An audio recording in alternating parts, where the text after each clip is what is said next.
He was just a ramp contractor. Nobody important. Nobody worth listening to. She was 30 years old, worth $3 billion, and about to board her private jet to close the deal of her career. He stepped in front of her on the stairs and refused to move. Security grabbed his arms. She told them to remove him. Then the tail of her aircraft exploded into a wall of orange flame. And in the silence that followed, with burning fuel spreading across the tarmac and black smoke rising into a Connecticut winter sky, Lydia Pembroke turned to look at the man she had just tried to have dragged away. He was already staring at the wreckage. Not at her. Not at the cameras. At the wreckage, studying it the way a man studies something he has seen before, in a nightmare he never fully escaped. Before we go further, if you've never visited this channel, hit subscribe right now and tap the bell so you never miss a story. Every week we bring you cinematic tales of real human struggle, hidden courage, and the moments that change everything. Drop a like on this video and tell me in the comments what city and country are you watching from. I want to see how far this story travels. Now let's go back to the beginning. The cold came in off the water before dawn and settled into everything: the tarmac, the chain-link fencing, the exposed skin on the back of Garrett Hawthorne's neck where his collar had given up trying to stay up. It was 5:40 in the morning.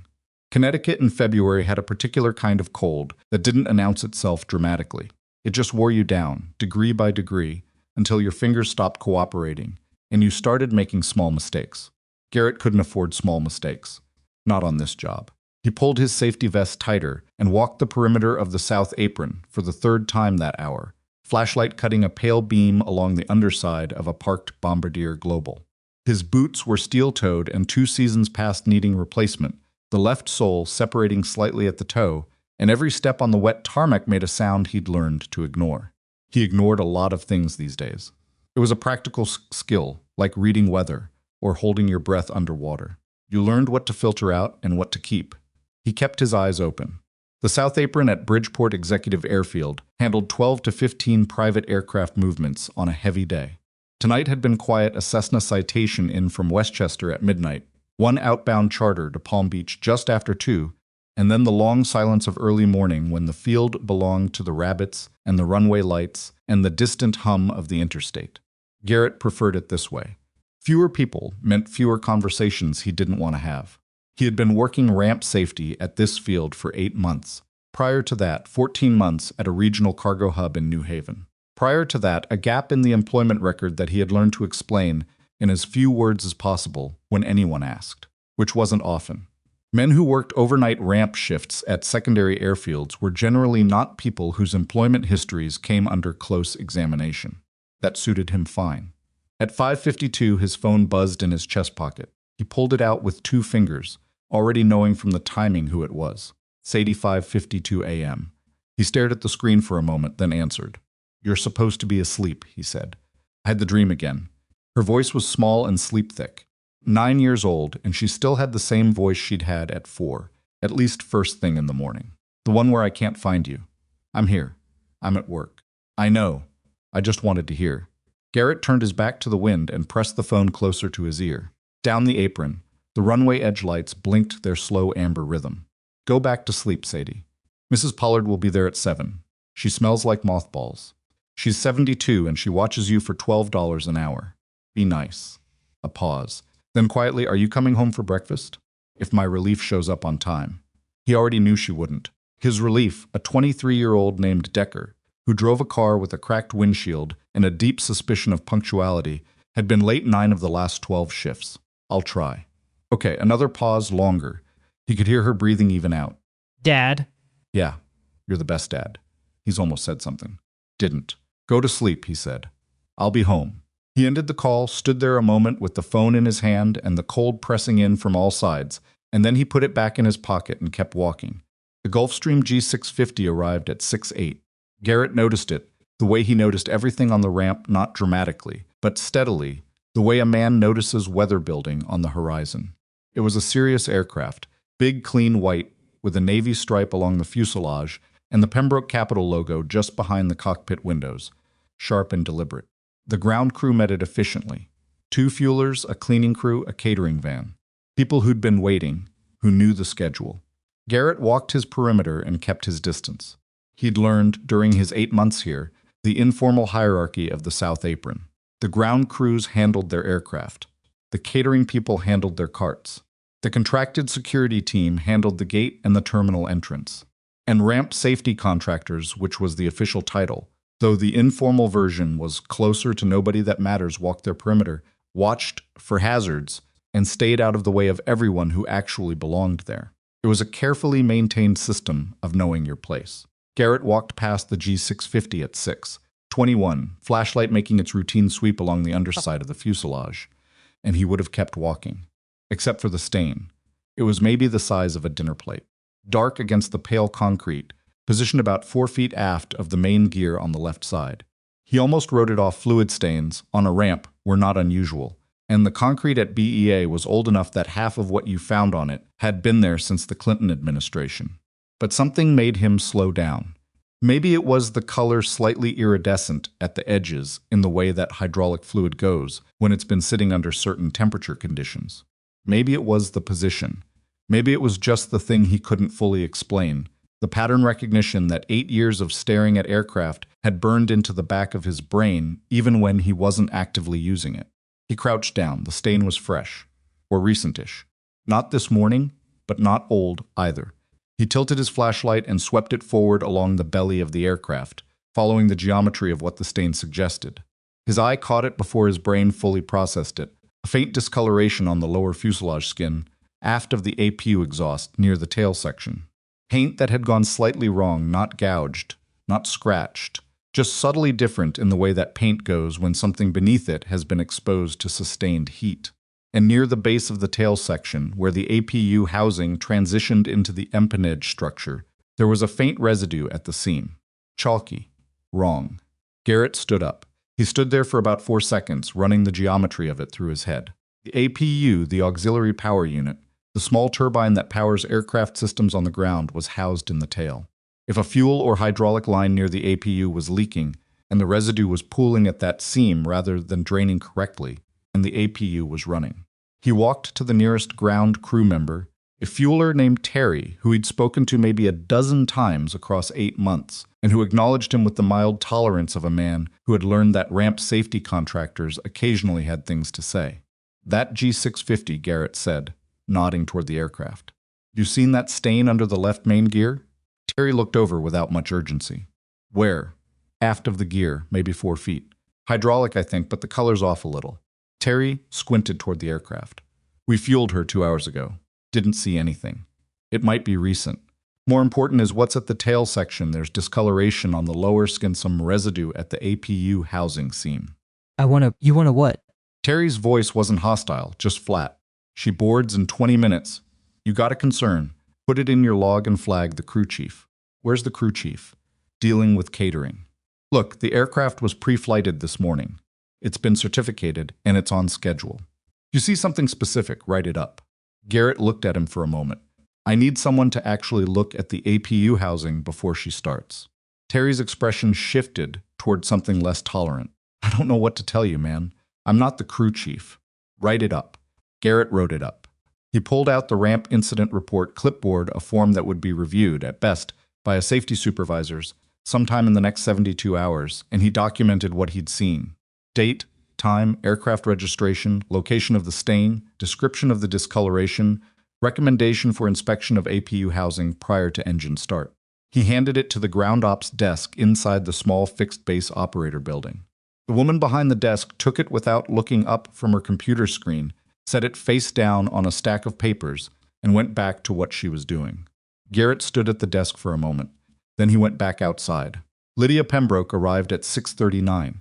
He recognized her from the photographs on the terminal monitor. Pembroke Capital ran a rotating PR loop on the FBO screen, as some private aviation clients did, the kind of subtle branding exercise that communicated importance without appearing to try.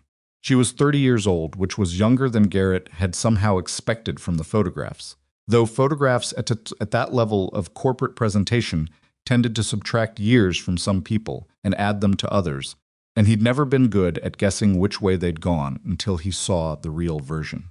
She was wearing a dark coat over a tailored suit, and she moved through the terminal with the particular quality of someone who had spent years learning to project a kind of controlled urgency, not rushing.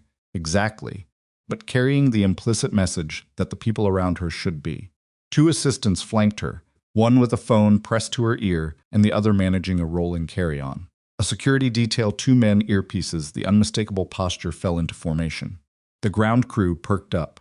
Garrett watched from the edge of the apron as the procession moved toward the G650's air stairs. The stairs were down, cabin crew visible in the door.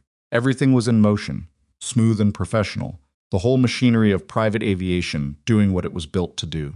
He looked at the tail section of the aircraft. Then he walked toward the stairs.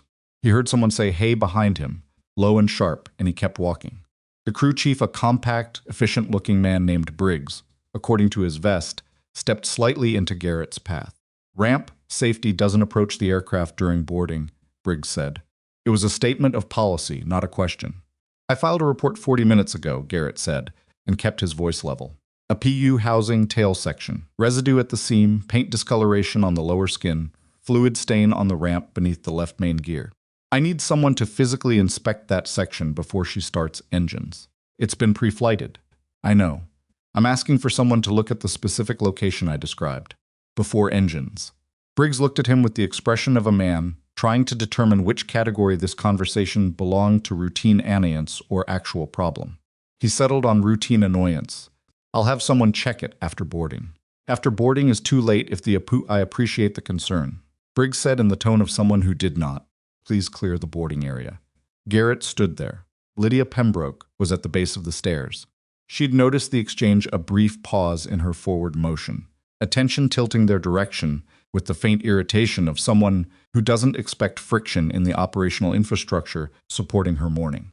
"Problem," she said, not to Garrett, to Briggs. "No problem," Briggs said.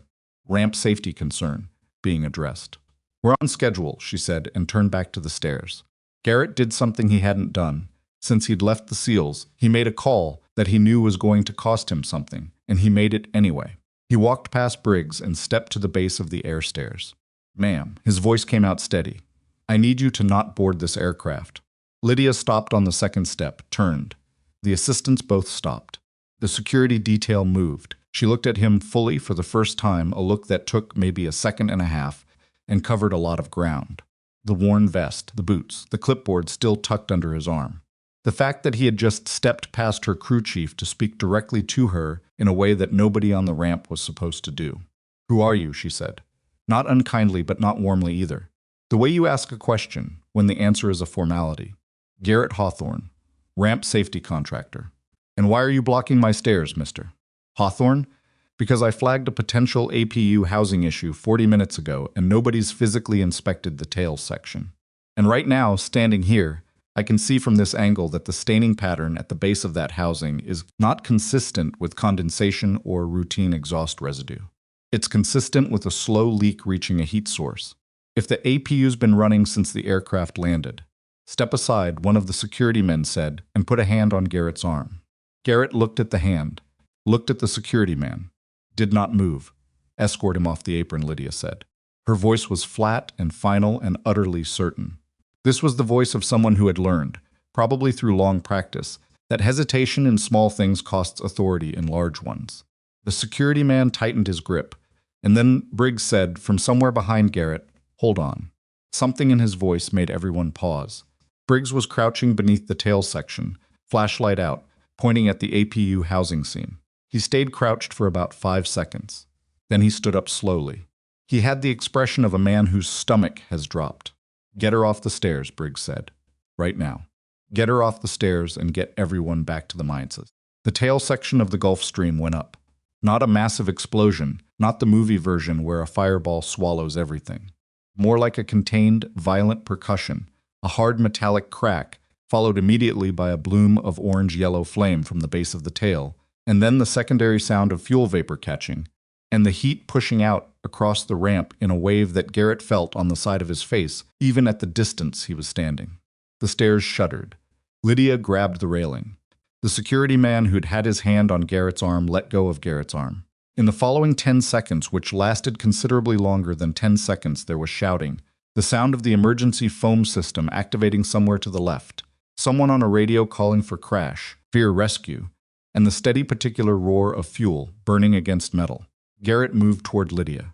Not to help her, Exactly, she was already moving, already off the stairs, already being pulled back by her people. He moved because he needed to see the aircraft from the angle that would tell him what had happened, and that angle happened to be near where she was standing. He stopped about 20 feet back from the burning tail section and stared at it. He stared at it for a long time while everything moved around him, the fire crews arriving, the foam, the shouting, the sound of Lydia's assistant saying, "Oh my God," repeatedly, as if repetition might clarify things. The geometry of the failure was exactly what he'd thought it would be. The hydraulic line hadn't failed catastrophically. It had been seeping for long enough that residue had reached the APU exhaust area, and the APU, which had been running since the aircraft landed to power the cabin's systems during ground servicing, had eventually provided the ignition. The stain on the ramp had been there for hours, maybe longer, and the blistered paint on the lower skin meant this hadn't been the first time the heat had gotten close. He turned away from the burning aircraft and looked at the ramp, at the maintenance logs in the ground ops window, at the stack of papers on the desk inside the FBO, where his report had been placed face down 47 minutes ago. Someone had seen these warning signs before today.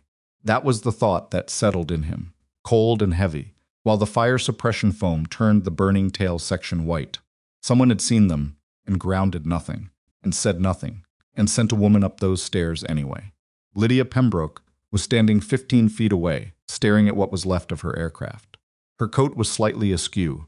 One of her assistants was shaking. The other was already on a phone call, voice controlled but tight. Garrett looked at Lydia's face. She was not in shock, exactly. She was doing the thing that certain people do when something enormous has just happened, processing it in layers, letting the immediate reality settle before she allowed herself to feel the weight of what it meant. And then she looked at him. Not the way she'd looked at him at the bottom of the stairs, when he'd been an obstruction in a morning schedule. She looked at him the way you look at someone when you're still trying to understand who they actually are. Garrett held the look for a moment. Then he looked back at the aircraft. He had a daughter who was 9 years old and wanted him home for breakfast. He had a ramp safety report on a desk under a pile of papers. He had 8 months at this job, prior to which he had gone 14 months at a cargo hub. Prior to which there was a gap in his record that he had learned to explain in as few words as possible. And there was a burned aircraft on this ramp that had been showing warning signs for longer than this morning. He pulled out his incident report clipboard and wrote that down too. The fire suppression crew worked the tail section for 40 minutes before the incident commander declared the immediate danger contained. By then, the south apron had been cordoned off with orange safety tape and portable barriers. 3 federal vehicles had pulled through the service gate, and the pale Connecticut morning had turned the color of dirty dishwater under a sky that couldn't decide whether to rain or just stay gray and threatening. Garrett had given his initial statement to the airfield operations manager, a nervous man named Cutler, who wrote everything down with the focused desperation of someone building a paper trail to stand behind later and then been told to wait near the FBO building while the federal people got organized. He'd waited. He was good at waiting. The SEALs had beaten waiting into him long before the engineering career had refined it into something more disciplined. And what was left after both of those things had been taken away was a man who could stand in one place for a long time without his face betraying anything in particular. He stood near the FBO entrance with his clipboard and watched the federal vehicles. There were 3 of them, 2 dark SUVs, and a panel van with government plates, and they'd parked with the practiced efficiency of people who knew how to establish presence at a scene without getting in the way of ongoing emergency operations. The people who climbed out of them had that same quality. Deliberate, moving like they'd done this before and expected to do it again. He was watching the van when a woman in a dark jacket stepped away from the second SUV and walked across the apron toward the cordoned aircraft, and something in the way she moved made Garrett stop watching the van. She was maybe mid-40s, compact, with short gray-streaked hair pulled back, and the kind of posture that comes not from military training specifically, but from years of walking into rooms where people weren't expecting her and needing to establish immediately that she was the person in charge. She had a federal ID badge on a lanyard, and she walked straight to the tail section without slowing to ask anyone for direction, which meant she either already knew what she was looking at or was confident enough to look like she did until she figured it out.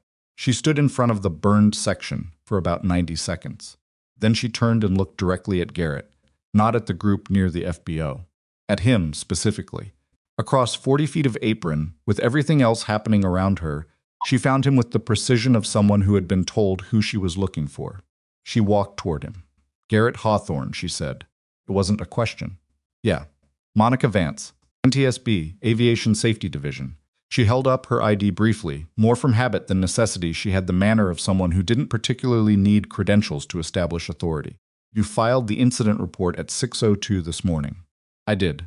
Tell me what you saw." "Not what you wrote down, what you actually saw, in the order you saw it." Garrett told her. He told it straight, without editorializing, in the sequence it had happened: the stain, the discoloration, the residue at the APU seam, the conversations with Terry and Briggs, the report on the desk, Lydia at the stairs. Vance listened without interrupting, which was unusual in his experience. Most people in official positions interrupted with clarifying questions that were actually about establishing the limits of their liability. Vance just listened, and her eyes were on his face the whole time. When he finished, she was quiet for about 3 seconds. "How'd you know to look at the APU housing seam specifically?" she said. "Because the stain's position relative to the gear suggested the source was aft and above, and the color was wrong for simple condensation. If you're tracking a seep forward from that location, the APU housing is your first stop."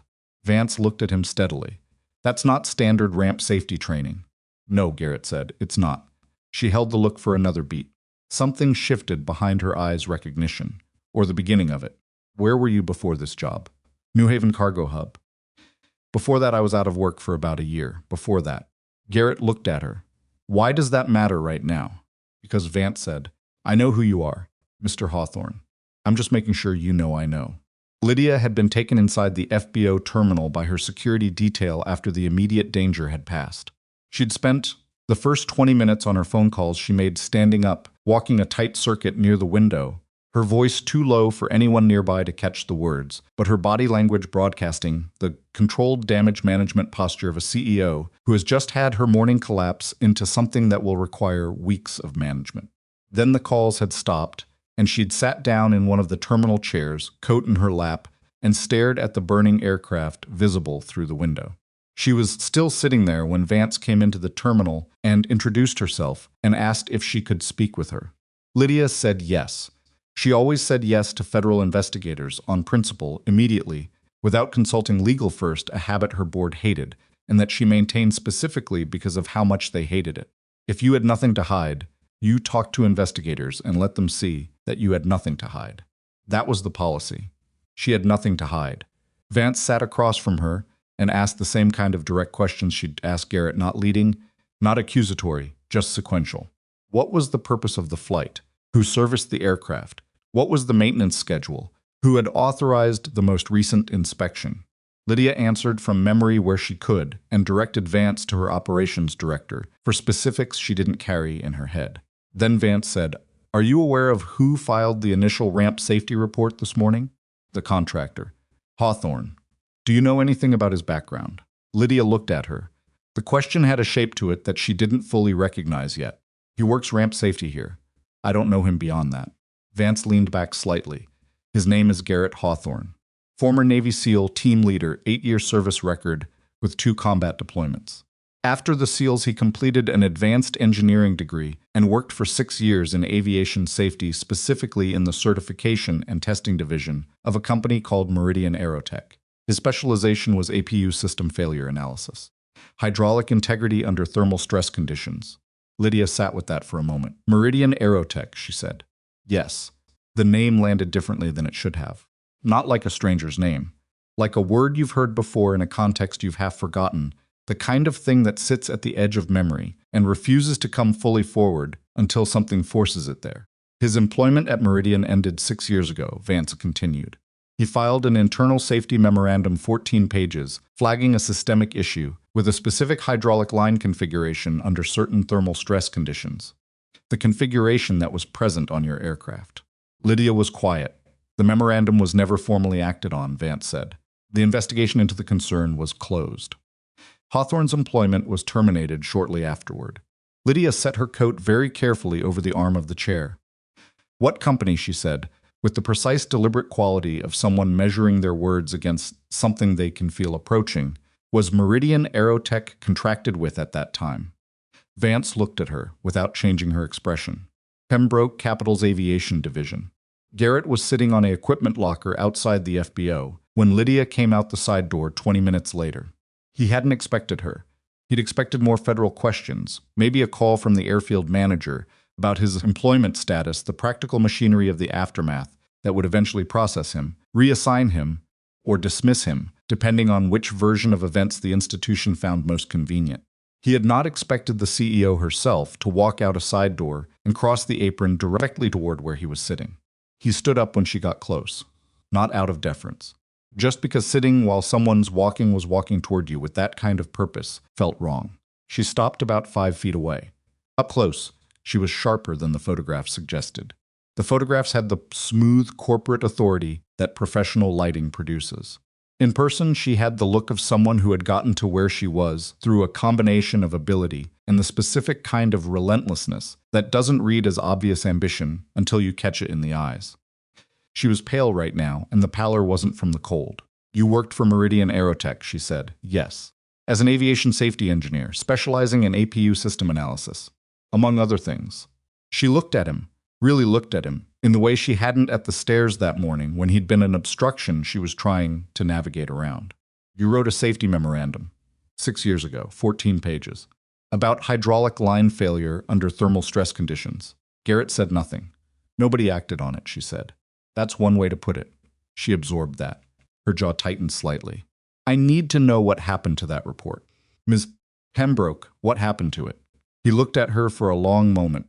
The fire suppression foam was drying on the burned tail section behind her, and the morning had gotten colder, and somewhere in Bridgeport, a 9-year-old girl was waking up to a babysitter who smelled like mothballs, and a father who had not come home for breakfast. "I wrote the memorandum in February," Garrett said. 6 years ago, February. I'd been tracking the data for about 8 months before that inconsistencies in hydraulic integrity test results for the line configuration I flagged. The numbers that were going into the official certification records were not the numbers I was seeing in the actual full stress tests. Someone was adjusting them. Not dramatically, just enough to keep them inside the acceptable range. Lydia's expression didn't change, but something behind it did. "I brought it to my direct supervisor first," Garrett continued. "He told me the testing methodology was under review, and to hold off on filing the memorandum formally until the review was complete. I waited 6 weeks, nothing changed. So I filed the memorandum directly with the division safety director. And 3 days later I was called into a meeting with HR and the division VP and told that my testing protocols had been under review and that multiple procedural violations had been identified in my work record. Things I'd never been told about before. Written warnings I'd never seen before. A pattern of misconduct built entirely from events I either didn't remember or that hadn't happened the way they were being described." "You were set up," Lydia said. "It wasn't a question. It was the flat, precise statement of someone who has just understood something she wishes she could ununderstand." "I was managed out," Garrett said, "which is different. Cleaner. Nobody puts you against a wall. They just build a paper record that makes your departure look reasonable, and then they depart you, and the record follows you everywhere you try to go afterward. It took me about 8 months to understand that the record was following me. It took me another 6 months to accept that there wasn't much I could do about it." She was quiet for a long time. The wind came off the water and moved across the apron, and neither of them acknowledged it. "You have a daughter," she said. He looked at her. "How do you know that?" "The investigators have a background summary. It was in the brief." She paused. "I'm sorry. I shouldn't have said it that way." "She's 9, Garrett said. He didn't know why he said it. He almost never offered information like that. Lydia looked at him steadily.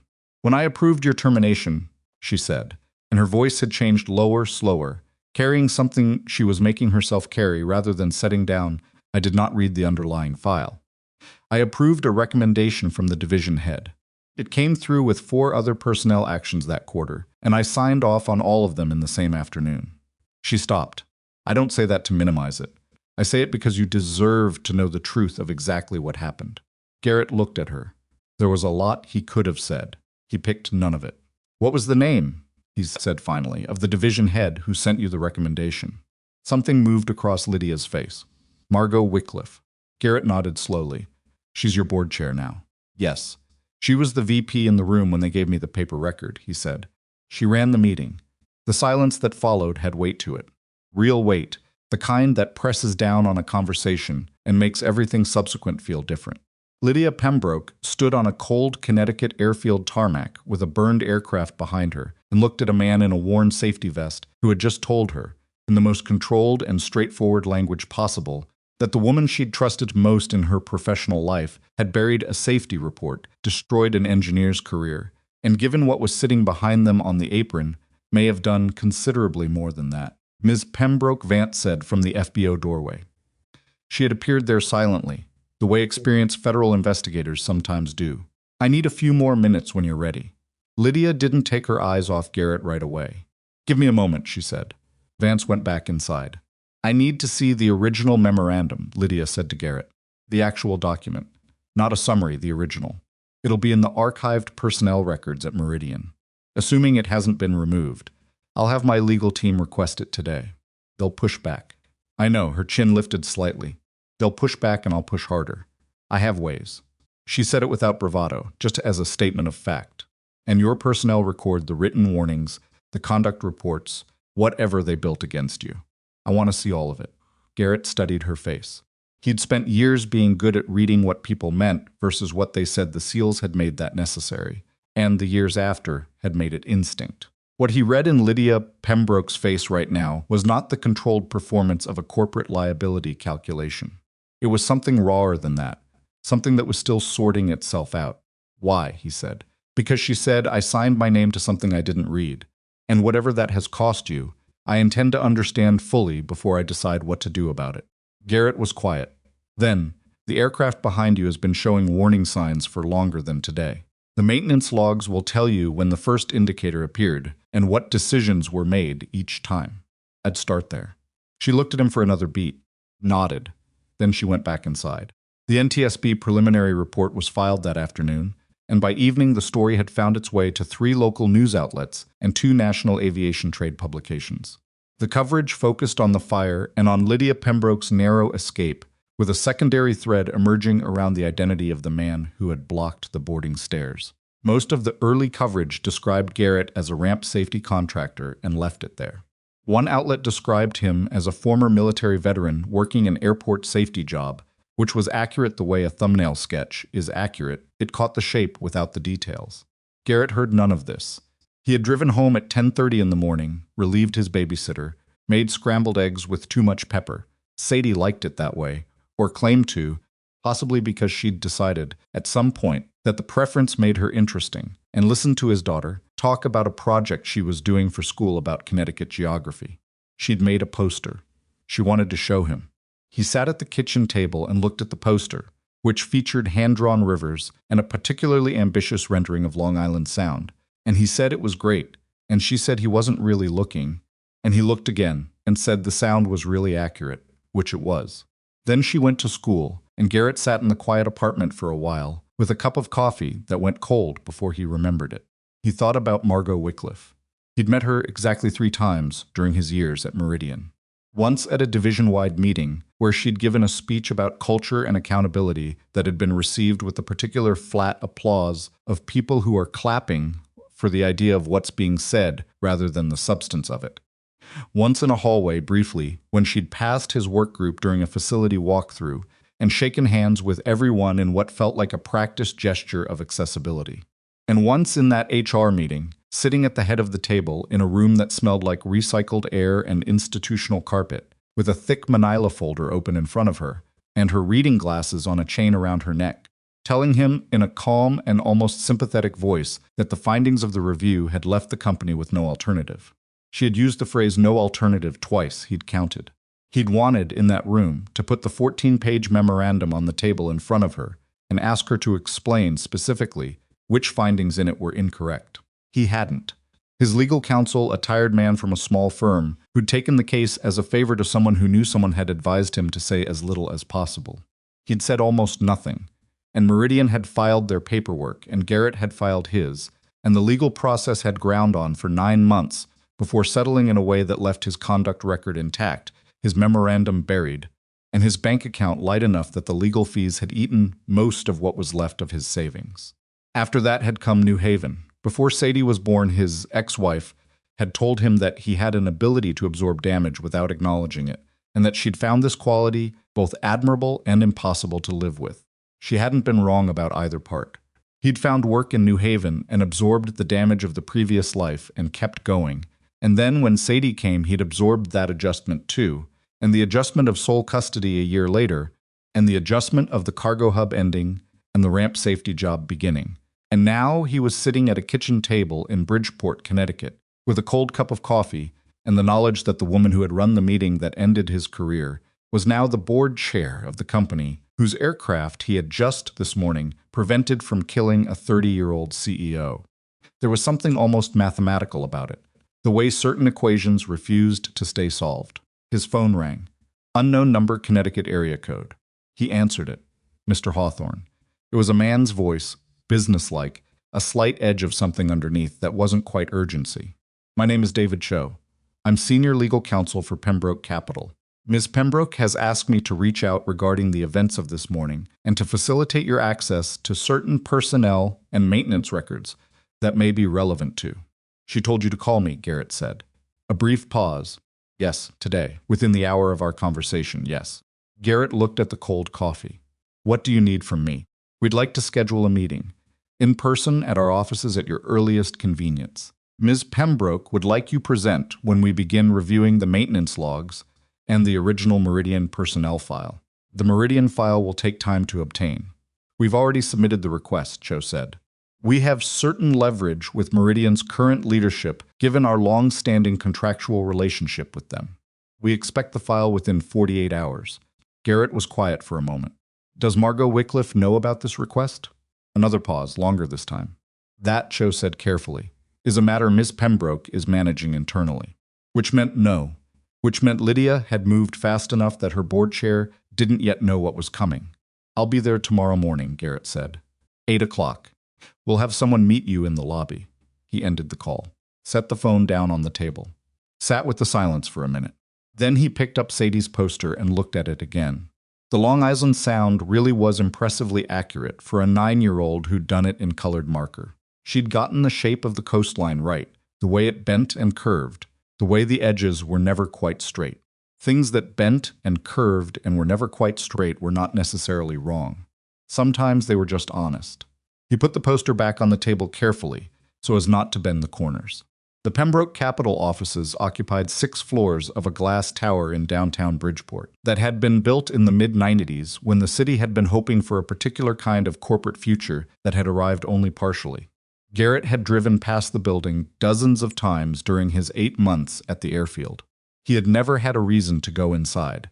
He went inside the next morning at 7:58, wearing the same gray suit he'd bought for his legal hearings 6 years ago, which still fit across the shoulders but had gone slightly short in the sleeve.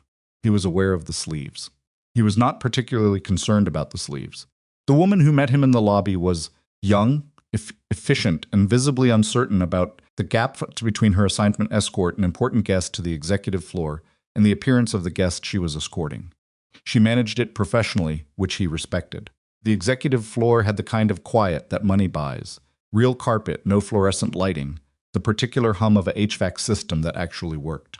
Garrett followed his escort to a conference room with a long table, a wall of windows overlooking a gray Bridgeport morning, and 3 people already seated, David Cho with a row of folders in front of him, a younger associate with a laptop, and Lydia Pembroke at the head of the table, still in the controlled authority posture of the previous morning, but rested enough that something underneath it was more visible. A tightness around her eyes that had nothing to do with tiredness and everything to do with a night spent thinking about the specific kind of problem that doesn't get easier the longer you sit with it.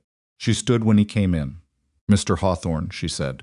Thank you for coming, Garrett, he said. The formal version gets heavy after a while. Something shifted in her expression, not quite a smile, but the place where one might eventually be. Garrett, she said, sit down. We have the preliminary maintenance logs from the aircraft, and we've pulled everything we can access from the internal system on the Meridian file. The original document request is still pending, but there's enough here to start. He sat across from Cho, which put him near the middle of the table with windows to his left and Lydia at the far end, and the associate slid a bound document folder across the table toward him. Aircraft maintenance log, Cho said. The G650, tail number November 47 Papa Charlie. We've flagged the relevant entries. Garrett opened the folder. The flagged entries began 11 months ago. A note from an inspection: minor fluid seepage observed at APU housing, cleaned and monitored. The word monitored was doing a lot of work in that sentence. Then 8 months ago, APU housing seam inspection performed, no anomalies detected. Then 5 months ago, a different notation from a different maintenance crew, discoloration noted on lower empennage skin, area cleaned, cause undetermined, recommend follow-up inspection within 30 days. No follow-up inspection within 30 days. Then 3 months ago, nothing. 2 months ago, nothing. The routine maintenance entries continued: fuel, tires, avionics checks, CAFIN service, but the empennage item had disappeared from the record. The way items sometimes disappear from records when people decide that noticing them creates complications. Garrett turned the pages slowly. He could feel Lydia watching him from the end of the table. The follow-up inspection that was recommended 5 months ago, he said without looking up. Who had authority to approve that? The aircraft operations director, Cho said. A man named Patterson. Who does Patterson report to? A beat of silence. The board aviation committee, Cho said carefully. Which is chaired by Margot Wycliffe, Garrett said. The conference room was very quiet. He closed the folder and set it on the table and looked at Lydia. She was looking back at him with an expression that had moved past the stunned, layered processing of the previous morning into something sharper and less comfortable. The look of someone who has stopped, hoping the evidence will say something different. The original memorandum, he said. When you get it, look at the access log. Every document in Meridian's system has an access log that records who opened it and when. Personnel files, internal reports, everything. It's a compliance system. They can't delete it without deleting the entire archive. Lydia leaned forward slightly. You think the log will show something? I think, Garrett said, that someone read that memorandum very carefully. I think they understood exactly what it said and made a deliberate decision about what to do with it. And I think the access log will tell you who and when and for how long. He paused. It was 14 pages. It takes time to read 14 pages carefully. That time will be recorded. Lydia held his gaze for a long moment. Then she looked at Cho. Get me that file, she said. Today. Not 48 hours, today. Cho was already reaching for his phone. The associate's laptop chimed time softly. She glanced at the screen and then, with the expression of someone receiving information they wish they weren't receiving, turned the laptop slowly to face Lydia. On the screen was a news alert. A statement attributed to the Pembroke Capital Board of Directors, expressing full confidence in the company's aviation safety protocols and noting that preliminary evidence suggested the aircraft incident had resulted from opportunistic misrepresentation by a disgruntled former contractor. They hadn't named Garrett. They didn't need to. Anyone paying attention knew who it meant. Garrett looked at the screen for a long moment. Then he looked out the window at the gray Bridgeport morning. She moves fast, he said. It wasn't accusation, just observation. Yes, Lydia said quietly, she does. The coffee in the carafe on the conference table was going cold, and nobody had touched it, and outside the window the sky over Bridgeport had finally made its decision and was beginning, in the indifferent way of February skies, to rain. The rain had been coming down for 3 hours by the time David Cho's phone rang with the call they'd been waiting for. Garrett had spent most of those 3 hours at the conference table, working through the maintenance logs with the associate. Her name was Priya. She had the focused, slightly sleep-deprived quality of someone in her first real job who was determined not to show that any of this was overwhelming her, while Lydia took calls in the adjacent office, visible through the glass partition, pacing the length of the room the way she had at the FBO terminal the previous morning. There was a rhythm to it. She paced when she was processing, stood still when she was deciding. Garrett had noticed this the way he noticed things, without intending to catalog them. Cho set his phone down. Meridian's legal team has transmitted the archived file, he said. Personnel record, original memorandum, and the document access log for the Safety Division archive. He looked at Lydia, who had come back into the conference room at the sound of his voice. All of it. Priya's laptop chimed with the secure file transfer notification. She opened it, expanded the archive, and began arranging the documents on screen. Garrett leaned forward. The access log was a dry document columns of timestamps, user IDs, document reference numbers, duration of access in minutes and seconds. The kind of record that existed in corporate systems because lawyers had insisted it exist, and that nobody ever looked at unless something had already gone wrong. It was 43 pages long, covering 6 years of activity in the Meridian Safety Division archive. Filter by document reference, Garrett said to Priya. The memorandum will have been filed under a safety review prefix, SRV or SRM, followed by the year and a sequence number. Mine would have been early in the year February, so probably a low sequence number. Priya typed. The log narrowed to 11 entries, all referencing a document designated SRM 2019-3. 11 times someone had accessed Garrett's 14-page safety memorandum in the 6 years since he'd filed it. The first entry was Garrett himself, 2 days after filing, likely checking that the submission had registered correctly. The second was the division safety director, accessed for 3 minutes enough to open it, see what it was, and close it without reading it in any meaningful sense. The third entry was from a user ID that Priya cross-referenced against the personnel directory before reading out. M. Wycliffe, she said. March 14th, 6 years ago, she checked the duration column. 51 minutes. Nobody at the table said anything for a moment. 51 minutes. For a 14-page document. That was not someone who had stumbled across a file and skimmed it. That was someone who had sat down and read the thing carefully, probably twice, possibly taking notes. What's the date of the HR meeting where my termination was initiated? Garrett asked. Cho checked a folder. March 22nd. 8 days after Margot Wycliffe had spent 51 minutes reading a safety memorandum about hydraulic line failure in aircraft APU systems. 8 days between reading and action. Long enough to plan, short enough to act, before anyone else had a chance to read the same document and reach the same conclusions. Is there anything else in the access log after that? Lydia asked. Her voice was controlled, but it had the texture of controlled, the slight flatness of someone working to keep their register, even against something pulling at it. Priya scrolled through the remaining entries. 7 more accesses over the following 3 years, all from user IDs that cross-reference to junior employees in the compliance department. Access durations of 1 to 4 minutes. Looks like routine archival verification. System pings the documents periodically and records when someone opens them to confirm the file integrity. She scrolled to the bottom. Last access is 18 months ago. Compliance staff 2 minutes. No one from senior management or the board reviewed it again after March of that year, Cho said. After she'd already decided what to do with it, Garrett said. Lydia was standing at the window. The rain ran down the glass in long, irregular lines. She had her back to the table, and Garrett could see her reflection faintly, not her face, just the outline of her, the straight shoulders and the slight tilt of the head that meant she was thinking hard. Pull the memorandum itself, she said. I want to read it. Priya navigated to the document and angled the laptop toward Lydia's end of the table. Lydia came back from the window and sat down and began reading. The conference room was quiet except for the rain and the occasional soft sound of Lydia turning through the document on screen. Garrett did not watch her read. He looked at the maintenance logs. He looked at the access log. He looked at the rain. It took her 23 minutes. When she finished, she sat back in her chair and looked at the ceiling for a moment. Not dramatically, just the way a person looks up when they need to put something somewhere that isn't their face. It's not a complex document, she said finally. No, Garrett said. It was written to be understood. That was intentional. Any engineer reading this would have understood what you were describing. Yes. Any executive with basic aircraft operations knowledge would have understood it. Yes. She lowered her gaze from the ceiling and looked at him directly. She understood it completely. That's what 51 minutes tells me, Garrett said. She didn't skim it. She worked through it. The physics, the testing data, the failure probability modeling. He paused. She knew exactly what she was burying.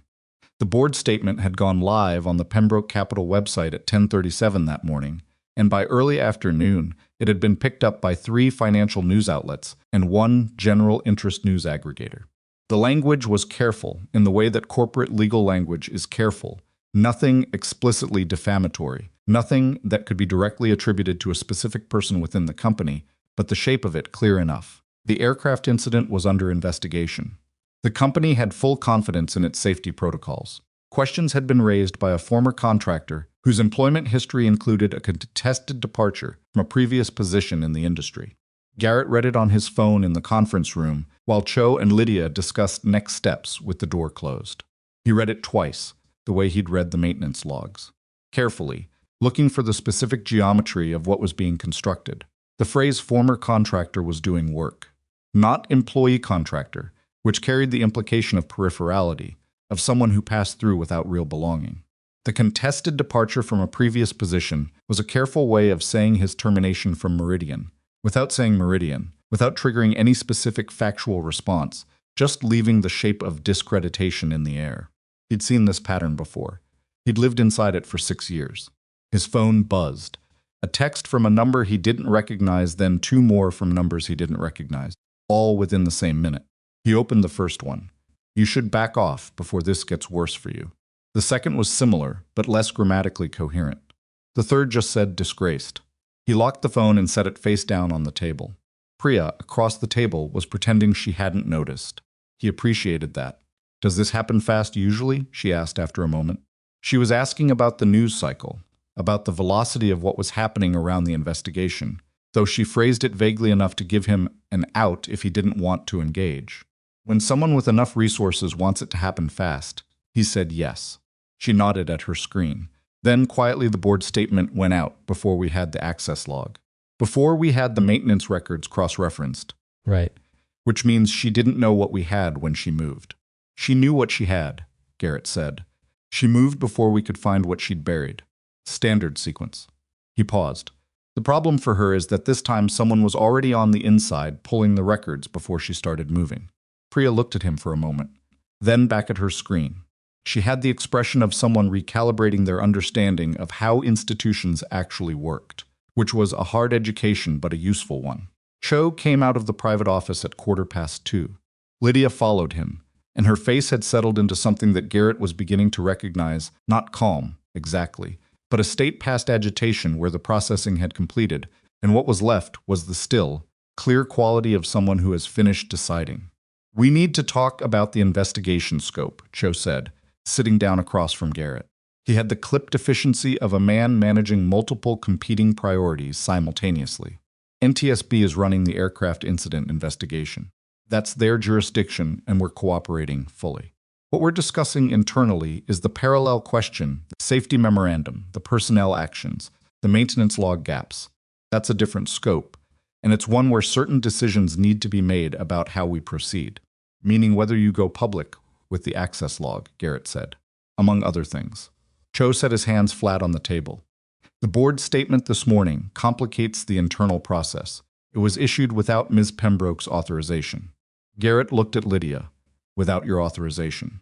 I was in this room, she said, with the quiet precision of someone who has rehearsed her anger down into something cooler and more usable. Margot convened a partial board call. 4 members. Enough to authorize a public statement on behalf of the company. She didn't notify me. Can she do that? She did do that, Lydia said. Whether she could is something we're determining now. She sat down at the table. But here's what I want you to understand. Whatever the legal architecture of that question turns out to be, she moved to protect herself, and she used the company's public voice to do it. She pointed at you. She looked at Garrett steadily. I'm not going to let that stand. Garrett held her gaze. Miss Pembroke, Lydia. This is going to get messy, he said. That statement has already been picked up by 3 outlets. The pattern it's building will move faster than any evidence we put out. People will Google my name and find contested departure and disgruntled former contractor, and that'll be enough for most of them to check out. That's how this works. I've watched it happen before. He said it without bitterness, just the same flat accuracy he used for everything. I need to know that you understand what you're walking into before this goes further. Lydia looked at him for a long moment. I watched my aircraft burn from 20 feet away this morning, she said, because someone read a report that told her exactly how it could happen and decided her availability numbers were more important. Her voice didn't waver. I understand what I'm walking into. Something settled in the room. Not resolution, there was nothing resolved but the particular quality that comes when people have said what they actually mean, and the words have landed where they were supposed to. Cho cleared his throat. There's a second document, he said, in the Meridian archive. It came in the same transfer as the memorandum, filed under the same safety review index, but with a different designation. It's a meeting transcript from an internal executive review session, dated March 17th of that year. 3 days after she accessed the memorandum, Garrett said, yes. Cho pulled up the document on the conference room display screen. It was a formatted transcript, time-stamped, with participant names listed at the top. Margot Wycliffe. The then VP of Engineering Operations, a man named Strelka. The Director of Program Management, Patterson. The same Patterson, whose name had appeared in the G650 maintenance logs in connection with the missed follow-up inspection. And two others whose names Garrett didn't recognize. Priya had already scrolled to the flagged section. The exchange was not long. It had the compression of a conversation between people who understood each other and didn't need to be elaborate about what they were saying. Wycliffe, the Hawthorne memo creates a problem.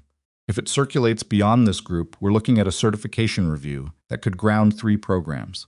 Strelka, the data in it, is he wrong? Wycliffe, about the failure mode, no. The model is sound, which is exactly why it can't go forward. Strelka, so what's the path? Wycliffe, we need someone who'll sign the certification, and we need Hawthorne out of the program. Find something in his record. Everyone has something. Garrett read it on the screen. He read it again. She knew the model was sound, he said. Nobody answered. There wasn't an answer for that. The transcript said what it said. He'd known abstractly for 6 years that what had happened to him was intentional. You don't build a paper conduct record out of nothing and manage someone out of a program without intent. But there's a difference between knowing something abstractly and reading the exact words, find something in his record. Everyone has something, and having the abstraction become specific and documented and visible in a conference room in Bridgeport, with rain still running down the windows. He felt something move through him. Not anger, or not only anger. Something more tired than anger. 6 years of working cargo hubs and ramp safety shifts and sleeping with one ear open for Sadie. 6 years of building a smaller and smaller life around the fact of a record that wasn't real. And it had all started in a meeting where someone had said find something in his record as casually as you'd ask someone to find a parking spot. He looked away from the screen. Lydia was watching him. She had that quality again, not saying anything, not performing sympathy, just looking at him with the full attention of someone who understands that some moments require presence rather than words. I'm going to make this right, she said. He looked at her.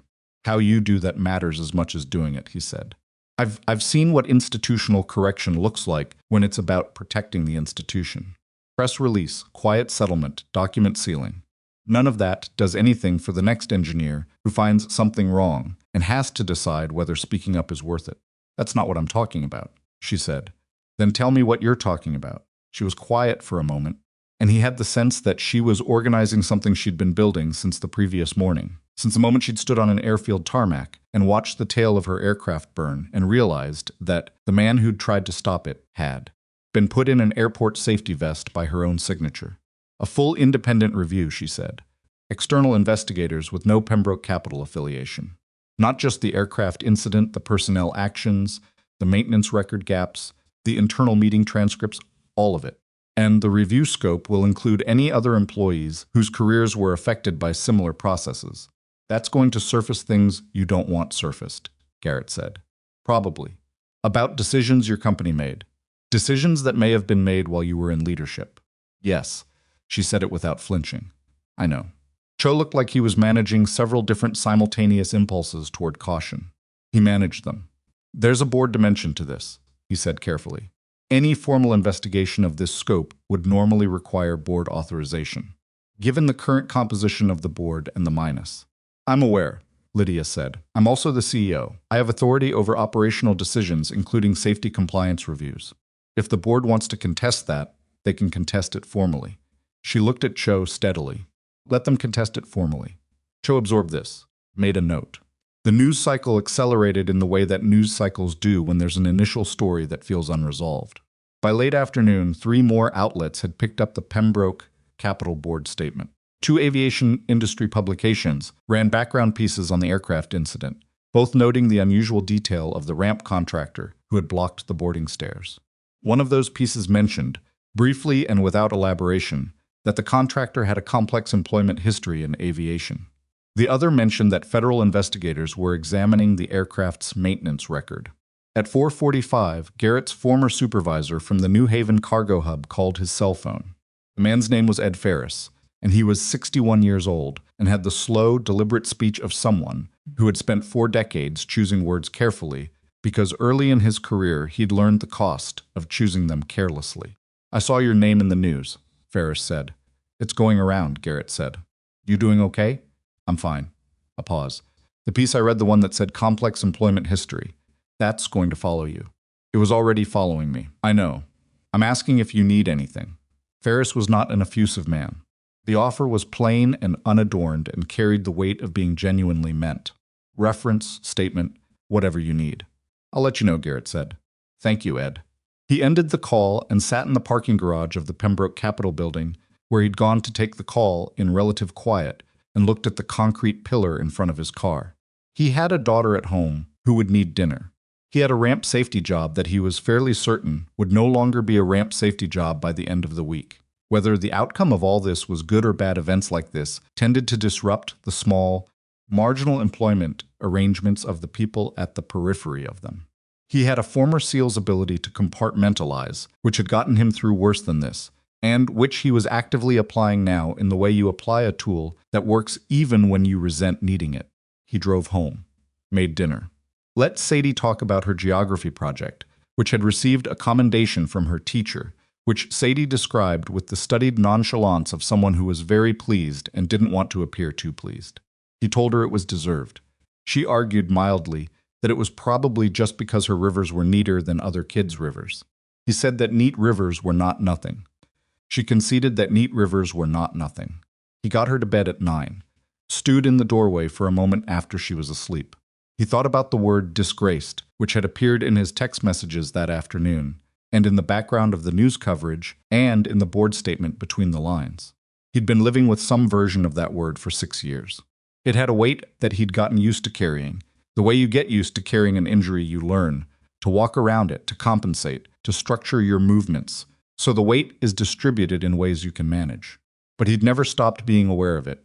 He went to bed at 11 and was awake at 2 and was not going to fall back to sleep. He lay in the dark and thought about the transcript, find something in his record. Everyone has something, and about Margot Wycliffe's face in that HR meeting room 6 years ago, the reading glasses on the chain and the manila folder, and the practiced sympathetic voice telling him the company had no alternative. She hadn't been sympathetic. She'd been performing sympathy, which was something she was clearly good at. You got good at things you practiced. He thought about Lydia. He thought about the quality of her attention in that conference room, not the corporate efficiency of someone managing a problem, but something more personal than that, something that had been building since she'd stood on the tarmac and understood what her signature had meant. He didn't know what to do with that quality. He was better at cataloging things than knowing what to do with them. At 3 in the morning, his phone rang. He answered it on the second ring. It was Monica Vance. Sorry for the hour, she said, which meant she'd debated calling. I was up. We've been pulling the maintenance records going back 3 years on all aircraft in the Pembroke Capitol fleet. Not just the G650, a pause.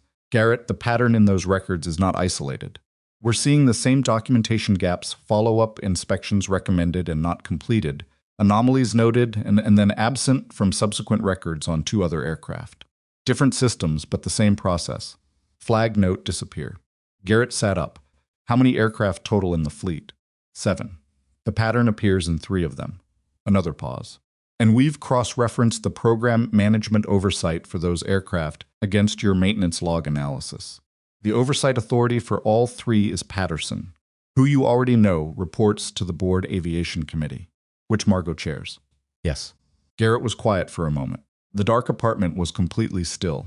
From down the hall, he could hear Sadie's particular quiet, not silence, but the muffled, settled sound of a child sleeping deeply without disturbance.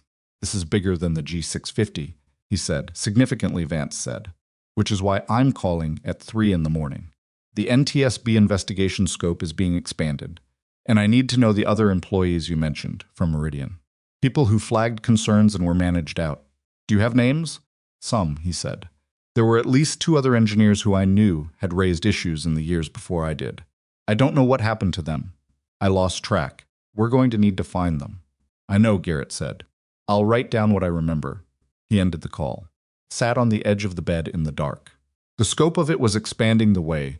The scope of things always expanded when you started pulling the thread that someone had worked hard to bury, not outward dramatically, but downward, into layers that had been accumulating for years under the surface of something that had looked, from the outside, like a well-run operation.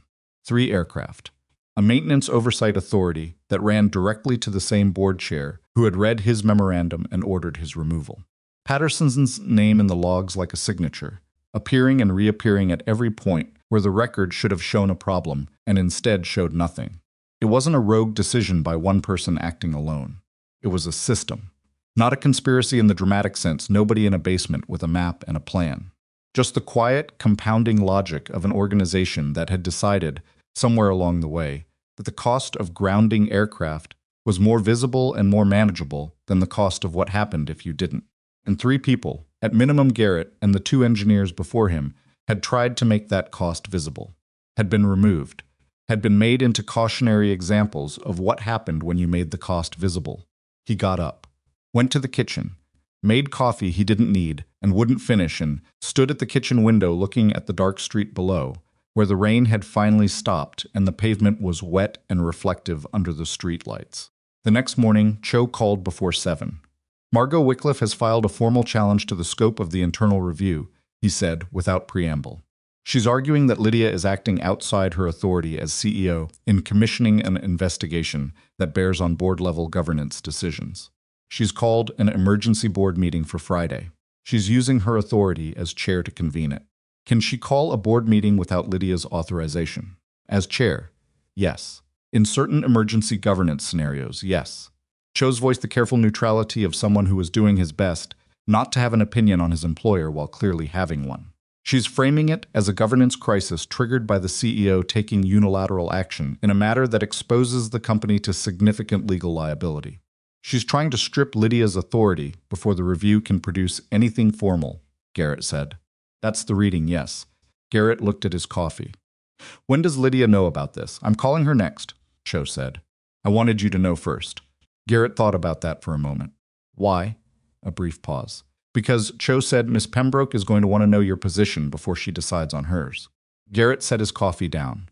He thought about a conference room with rain on the windows and a transcript on a screen, and the specific stillness of a woman who had read 14 pages and sat back and looked at the ceiling, and then said, with the controlled clarity of someone committing to something difficult, I'm going to make this right. Telly said, that I'll be there Friday. She'll want to know if you're certain. Tell her I'm certain. He ended the call, picked up his coffee again. It was cold. He drank it anyway, because wasting things had always felt wrong to him, a habit from childhood, from years in the service where resources were counted, from years afterward when counting them had remained necessary, even though the circumstances had changed. Outside, Bridgeport was waking up under a sky that had gone from rain to the flat white overcast of a February day that couldn't commit to anything. Garrett had a daughter who would be up in 40 minutes and would want breakfast and would want to know if he was staying home today. He was not staying home today. He rinsed the coffee cup and put it in the rack and went to wake her up. And the Friday that was coming would come regardless of how he spent the time between now and then. So he spent it the way he spent most things, 1 hour at a time, getting the necessary things done. He made her eggs. She ate 3/4 of them and declared herself full. He ate the rest standing at the counter. Outside, the city noise built slowly toward the morning, and somewhere in a building downtown a woman was reading a phone call transcript and deciding how to fight for something that mattered. And somewhere in a different building, an older woman was looking at the same situation from the other direction and deciding the same thing. Both of them had been deciding since before the sun came up. Friday was 4 days away. The 4 days between Tuesday and Friday had the compressed, overloaded quality of time when too many things are moving at once and none of them are moving at the pace you need. Cho's legal team spent Wednesday pulling board governance documents, mapping the specific statutory language around the chair's emergency convening authority, and identifying the 3 board members who had participated in Monday's partial call with Margot, the call that had produced the public statement without Lydia's knowledge. 2 of those 3 members, it emerged, had been appointed to the board during Margot's tenure as chair, which was not legally significant by itself, but was the kind of contextual detail that told you something about the architecture of loyalty inside the institution. Garrett spent Wednesday at home, writing down everything he remembered about the 2 engineers who had raised concerns at Meridian before him. One was a woman named Clara Sue, who had flagged a composite material fatigue issue in a different program 3 years before Garrett had joined the company. He'd met her once at an industry conference in Baltimore, a year before his own termination, and she'd said enough in an offhand conversation over bad conference coffee that he'd understood she'd been through something similar to what he was beginning to suspect was coming for him. He hadn't paid close enough attention at the time. He paid attention to it now, writing down everything she'd said that he still had access to, which wasn't much but was something. The second engineer he knew only by reputation, a man named Dex Fontaine, who had worked in propulsion systems, and whose name had come up twice in quiet industry conversations as someone who had been managed out for. Reasons that didn't hold together under examination. Garrett wrote that down too and sent both names to Vance's NTSB contact number just before noon. Thursday was worse. A financial blog with a large readership published a piece under the headline Pembroke Capital Safety Scandal. CEO under fire as board moves to reassert control. The piece was accurate in some particulars, misleading in others, and breathlessly framed in all of them the kind of coverage that prioritizes narrative shape over factual precision and then adds enough qualifiers to feel protected. It described Lydia as embattled, which was the word used when a journalist had decided the ending of a story before the story had ended. It described Garrett as a controversial figure whose aviation career ended under disputed circumstances, and included a quote from a source close to the Pembroke Capital Board characterizing the internal review as a personal project by a CEO who is in over her head. Lydia read it in her office on Thursday morning and then put her phone face down on her desk and left it there for 4 hours, which was, Priya told Garrett in a text, genuinely unprecedented. Garrett read the piece in the parking lot of a grocery store where he'd stopped to pick up food for the week. He read it once, locked his phone, and went inside and bought what he'd come for, which included the specific brand of orange juice that Sadie preferred and a box of the cereal she'd been requesting for 2 weeks that he'd been putting off buying because it was the expensive kind. He bought the expensive kind. Some weeks you just bought the expensive kind and didn't think too hard about it. He drove home, put the groceries away, sat at the kitchen table with a legal pad and went through, for the third time, the sequence of documents they had the access log, the maintenance records, the March 17th transcript, and the sequence of the board meeting that was now less than 24 hours away, and what Margot Wycliffe was likely to have in the room versus what they had, and what the board members who were currently uncommitted were likely to respond to. Because in any institutional fight, the fight is never really between the two parties at the center. It's for the people in the middle who haven't decided yet. He was still at the table when Sadie came home from school. She dropped her backpack inside the door with the particular crash of a child who has been carrying things all day and is done with that, and came into the kitchen and looked at him sitting at the table with a legal pad in front of him and said, "Are you in trouble?" "No," he said.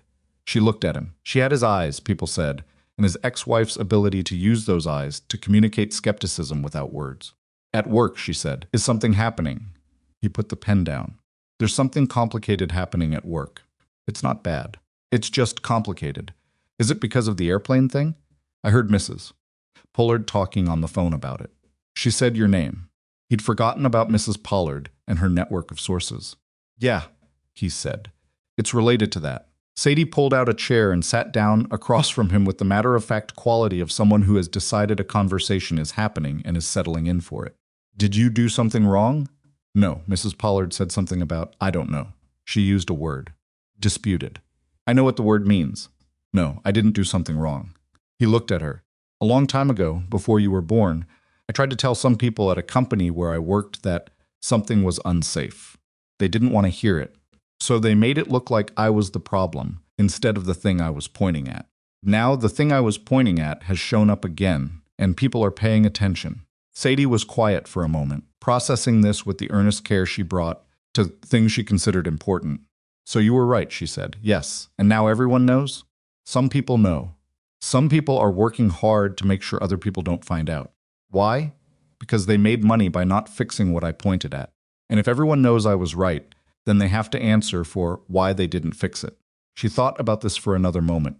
"Then that's really unfair." "It is," he said. "But you're going to fix it now?" He looked at his daughter, at the 9-year-old seriousness of her face. The way she'd asked the question, not with the theatrical urgency of a child looking for reassurance, but with the genuine pragmatic interest of someone who wanted to know the answer. "That's the idea," he said. She nodded, apparently satisfied, and went to get a snack. And the conversation ended with the completeness that children's conversations sometimes have where an adult would feel the need to add 5 more sentences and the child already has what they came for.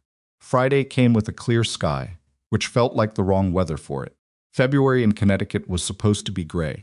This Friday was sharp and bright and cold, the kind of cold that had no give to it, and when Garrett drove to the Pembroke Capitol Tower at 7:40 in the morning, the light was coming off the windows at an angle that made the building look harder than it probably was. He wore the same gray suit. He'd pressed it the night before with an iron that was missing part of its water tank and left a slight mineral streak on the left lapel that he could only see in certain light. In the elevator, he stood with his hands at his sides and looked at his reflection in the polished door and thought, briefly, about the man who had walked into this building on Tuesday for the first time. That man had been carrying uncertainty about whether any of this was going to go anywhere. That uncertainty hadn't entirely resolved, but it had changed shape less, the uncertainty of not knowing if the effort would matter, more the uncertainty of not knowing exactly how the next several hours would unfold. There was a difference. It wasn't a comfortable difference, but it was a meaningful one.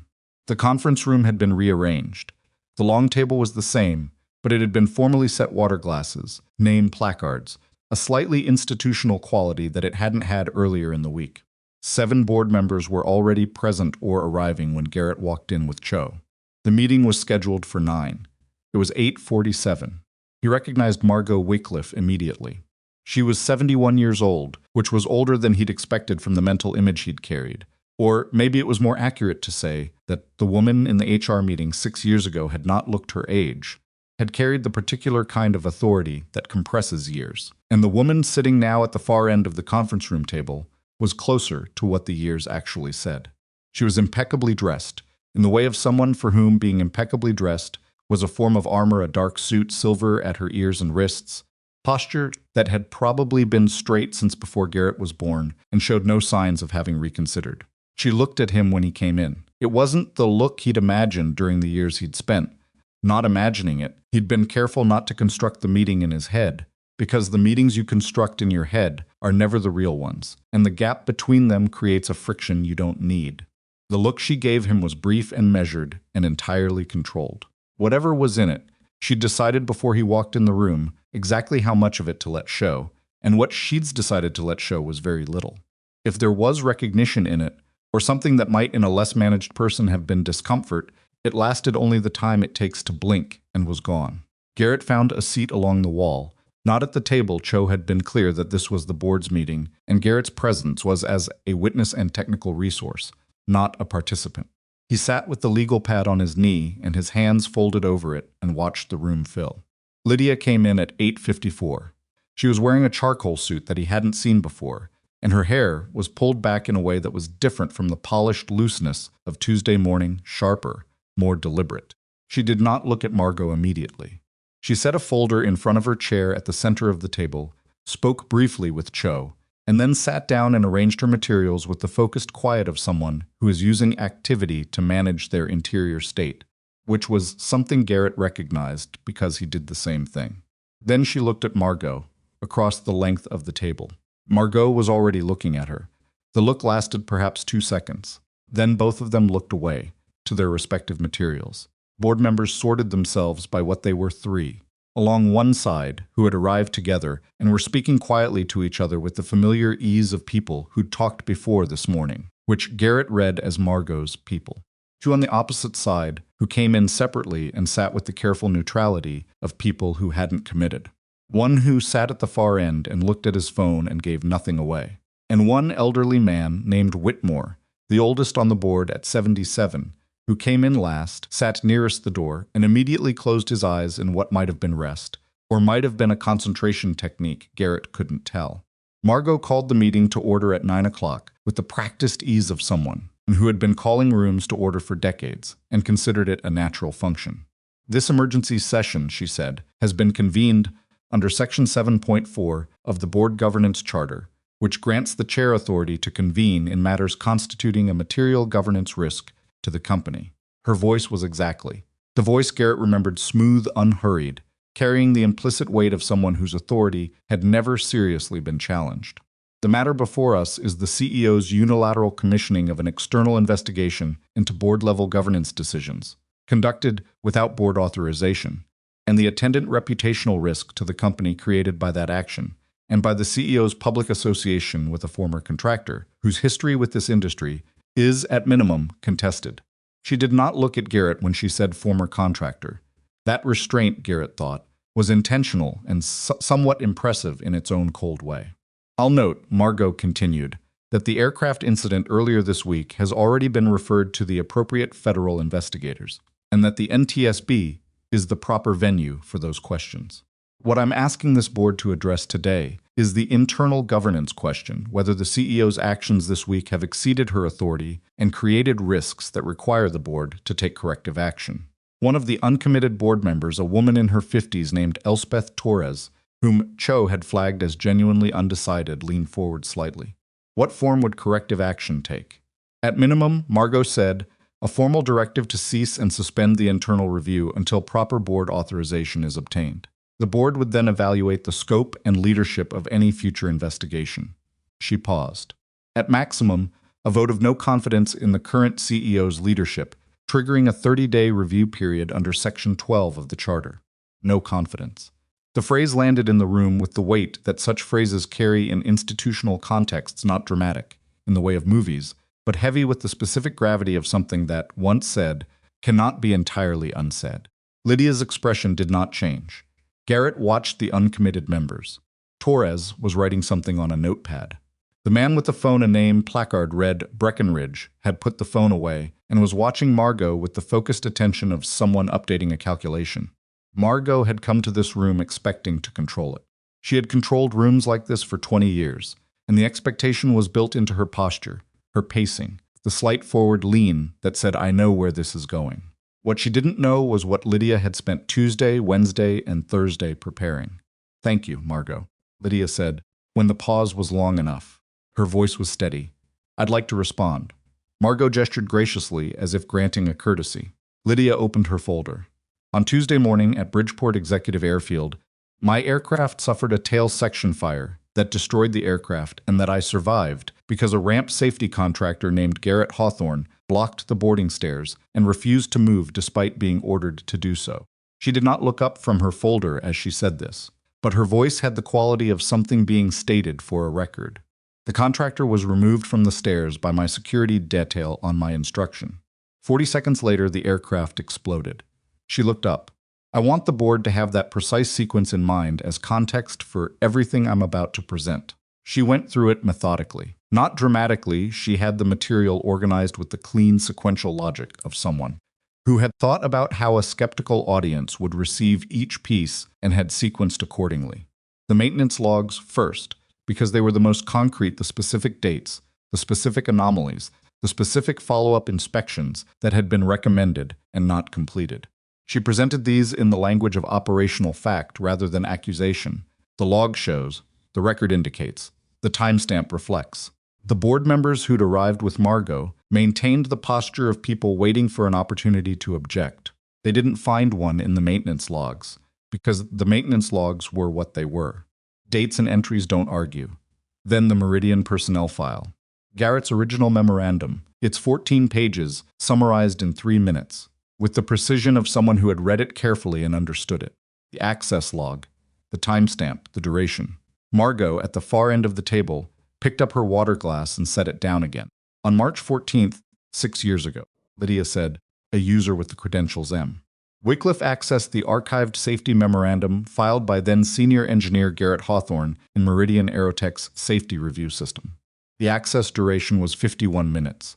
8 days later, a formal HR process was initiated against Mr. Hawthorne, which resulted in his termination. Torres had stopped writing and was looking at Lydia with the expression of someone who has updated a calculation significantly. I want to note, Lydia continued, that the memorandum Mr. Hawthorne filed described, with technical precision, the exact failure mode that destroyed my aircraft 4 days ago. The memorandum was sound. The NTSB's preliminary analysis has confirmed this. She let that sit for a moment. In the room's silence, the ventilation system was audible, a low, even hum that had probably been there all morning but became noticeable now. Then she laid the March 17th transcript on the table. She read the relevant exchange aloud, not theatrically flatly, the way you read a document, when the document itself is the performance, and you know enough to stay out of its way. Wycliffe, about the failure mode. No, the model is sound, which is exactly why it can't go forward. The room was very still. Wycliffe, find something in his record. Everyone has something. Margot set her water glass down with a sound that was fractionally too deliberate. This transcript, Lydia said, is from a meeting that took place 3 days after the 51-minute document access. It has been authenticated by Meridian Aerotech's archival system. She closed her folder. Margot has asked this board to consider whether I've exceeded my authority in commissioning an investigation. I'd like to suggest the board consider instead what we now know that investigation was uncovering. Breckenridge, who had been watching everything without committing to any of it, spoke for the first time. Where did this transcript come from? How was it accessed? Meridian's archived document system, Cho said from the side of the room. Transmitted to Pembroke Capital's legal team under a standard records request. The request was submitted by Pembroke Capital, given our contractual relationship with Meridian, which gives us access to records material to safety compliance matters. Was Margot notified of the request? One of Margot's allies asked. The request was for Meridian's records, Cho said. Notification of Pembroke Capital board members is not a component of a records request submitted to a third-party company. Margot at the end of the table had not spoken since Lydia had begun presenting. She had maintained the posture and expression of someone allowing an opponent to speak because she had a response ready, and the moment for it would come. But the quality of that composure had changed in a way that was subtle and not subtle, the slight tightening around the eyes, the water glass that had been picked up and put down twice, the stillness of her hands, which now had the effortful quality of stillness that is being produced rather than naturally occurring. She chose her moment. These documents, she said. Her voice was steady. Almost exactly steady are being presented without proper context. Any access I had to engineering documents during my tenure as Division VP at Meridian was within the ordinary scope of executive oversight. I reviewed hundreds of safety and compliance documents. Reviewing a document is not evidence of the interpretation being placed on it here. The transcript is evidence of the interpretation, Lydia said. A transcript from an internal meeting that this board has no way to independently authenticate, Margot said. That could have been altered or selectively excerpted. Or, the authentication hash from Meridian's archival system is in the transfer documentation, Cho said. The document is unmodified. A silence. Margot, Tor said from across the table. Her voice had the careful quality of someone who has decided to ask something they already suspect the answer to. Were you aware that the safety memorandum Mr. Hawthorne filed described the exact failure mode present in the aircraft that exploded on Tuesday? Margot looked at Torres steadily. I reviewed many documents during that period. I cannot speak to the specific content of. The access duration was 51 minutes, Torres said. For a 14-page document, Margot did not answer immediately. And in that pause in the 3 or 4 seconds of it, which was not long in ordinary conversation, but was very long in a corporate boardroom, Garrett watched the room shift. Not dramatically, not all at once. But the uncommitted members had reached the point where the calculation was complete, and the result was visible in the quality of their stillness, the way they were no longer watching Margot with the expectant attention people waiting for a persuasive response, and were instead watching her with the different attention of people who are watching someone reach the end of something. Margot knew it too. He could see it. Not in anything she said nothing, for those 3 or 4 seconds, which was itself the tell. He'd been in enough high-pressure situations to recognize the moment when a position that's been held with force and discipline and genuine skill finally meets something it can't hold against. It doesn't collapse dramatically. It just stops advancing. And you can see the person inside it make the calculation of what's left. Then, Margot did something that Garrett had not expected. She turned and looked directly at him.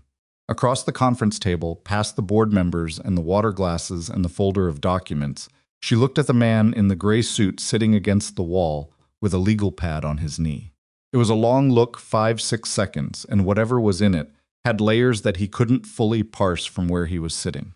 There was something in it that might have been assessment, the way a skilled opponent assesses a situation they've finally lost control of. There might have been something else underneath that, though.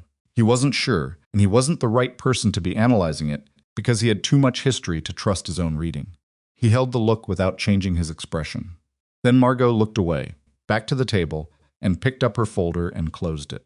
I'd like to request a recess, she said, to no one in particular, to consult with legal counsel. Torres looked at the board member next to her. Something passed between them that didn't require words. I think, Torres said, addressing the room rather than Margot specifically, that before we recess, the board should vote on the immediate question of the internal review. Whether it continues or is suspended pending further authorization. She paused. I'll move that the review continue, with full board endorsement, under Mrs. Pembroke's leadership. A second came from Breckenridge, with a promptness that said he'd been waiting for an opening. Margot did not call for a vote on her motion. She had read the room with the skill that had kept her in rooms like this for 20 years, and what she read told her the vote would not go the way she needed, and she was too precise an operator to generate a formal record of that. The vote on Torres's motion was 5-2. The 2 dissents came from Margot's allies, and they were recorded, and the recording of them would matter later in ways that Garrett could project, but that hadn't fully arrived yet. Margot stood when the motion passed. She gathered her folder and her reading glasses and her water glass, then, with a very slight deliberateness, she left the water glass where it was. She walked the length of the room toward the door. She passed Garrett's chair on the way out. She did not look at him again. He did not move. He sat in the chair with the legal pad on his knee and the gray suit with the mineral streak on the lapel that you could only see in certain light, and she walked past him and out the door, and the door closed behind her, with a sound that was entirely ordinary, the small, mechanical sound of a latch engaging, and somehow that ordinariness made it more complete than any dramatic alternative would have. The room exhaled. Not obviously. Just in the small ways someone uncapping a pen, Priya releasing a breath she'd been holding for the last 10 minutes, Torres leaning back from the table 2 inches. Lydia was looking at the closed door. Then she looked at Garrett. He raised his eyebrows slightly, the minimal version of a question. She shook her head slightly, not negation, but the gesture of someone putting something aside to examine later when there was time and privacy for it. There wasn't time now. The meeting was technically still in session. The documentation still needed to be completed. The formal suspension of Margot's governance challenge needed to be recorded, and Cho already had his pen out and was drafting the summary language that would become the official record of the morning. The institutional machinery was already moving forward, the way it does, indifferent to the emotional weight of what had just happened. Garrett understood this. He'd spent 6 years watching institutional machinery move in the direction that served itself. Watching it move in a different direction was unfamiliar enough to require a moment of recalibration. He wrote a few notes on the legal pad.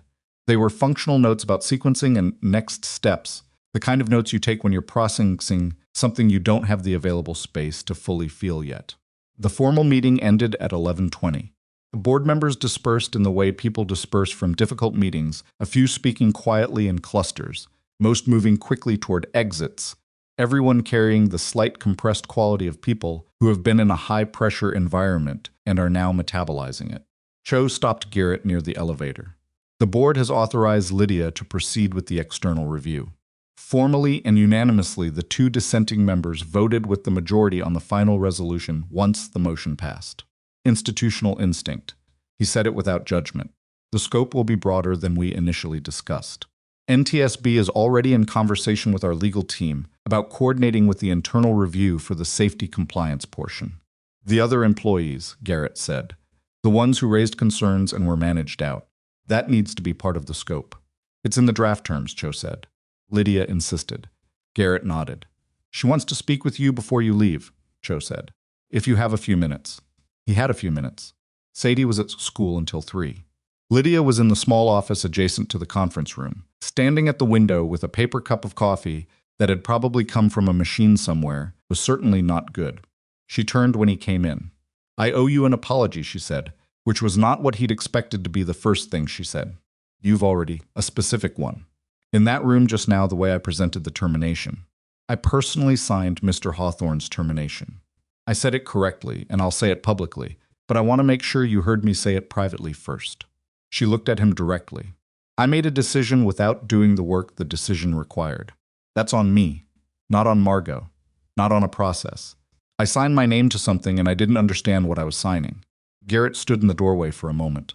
You were 30, he said. That's not an excuse. No, but it's a fact, he looked at her. You're not the one who built the paper record. You're not the one who called the meeting and said find something in his record. You signed off on a recommendation from someone you trusted who had already done the work of making the recommendation look inevitable. He paused. That's how this kind of thing works. The person at the top signs off because someone below them has already made every other option disappear. That's why it's effective. She absorbed that. It's still a thing I did, she said.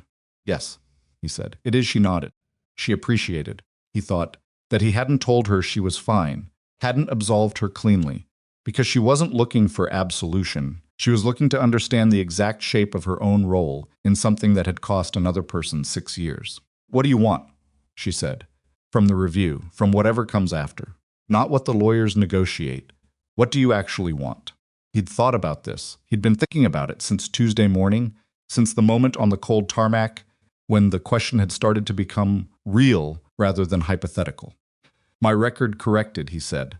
The conduct file that Meridian built, I wanted officially corrected. The safety memorandum restored to the active record and officially acknowledged as accurate. He paused.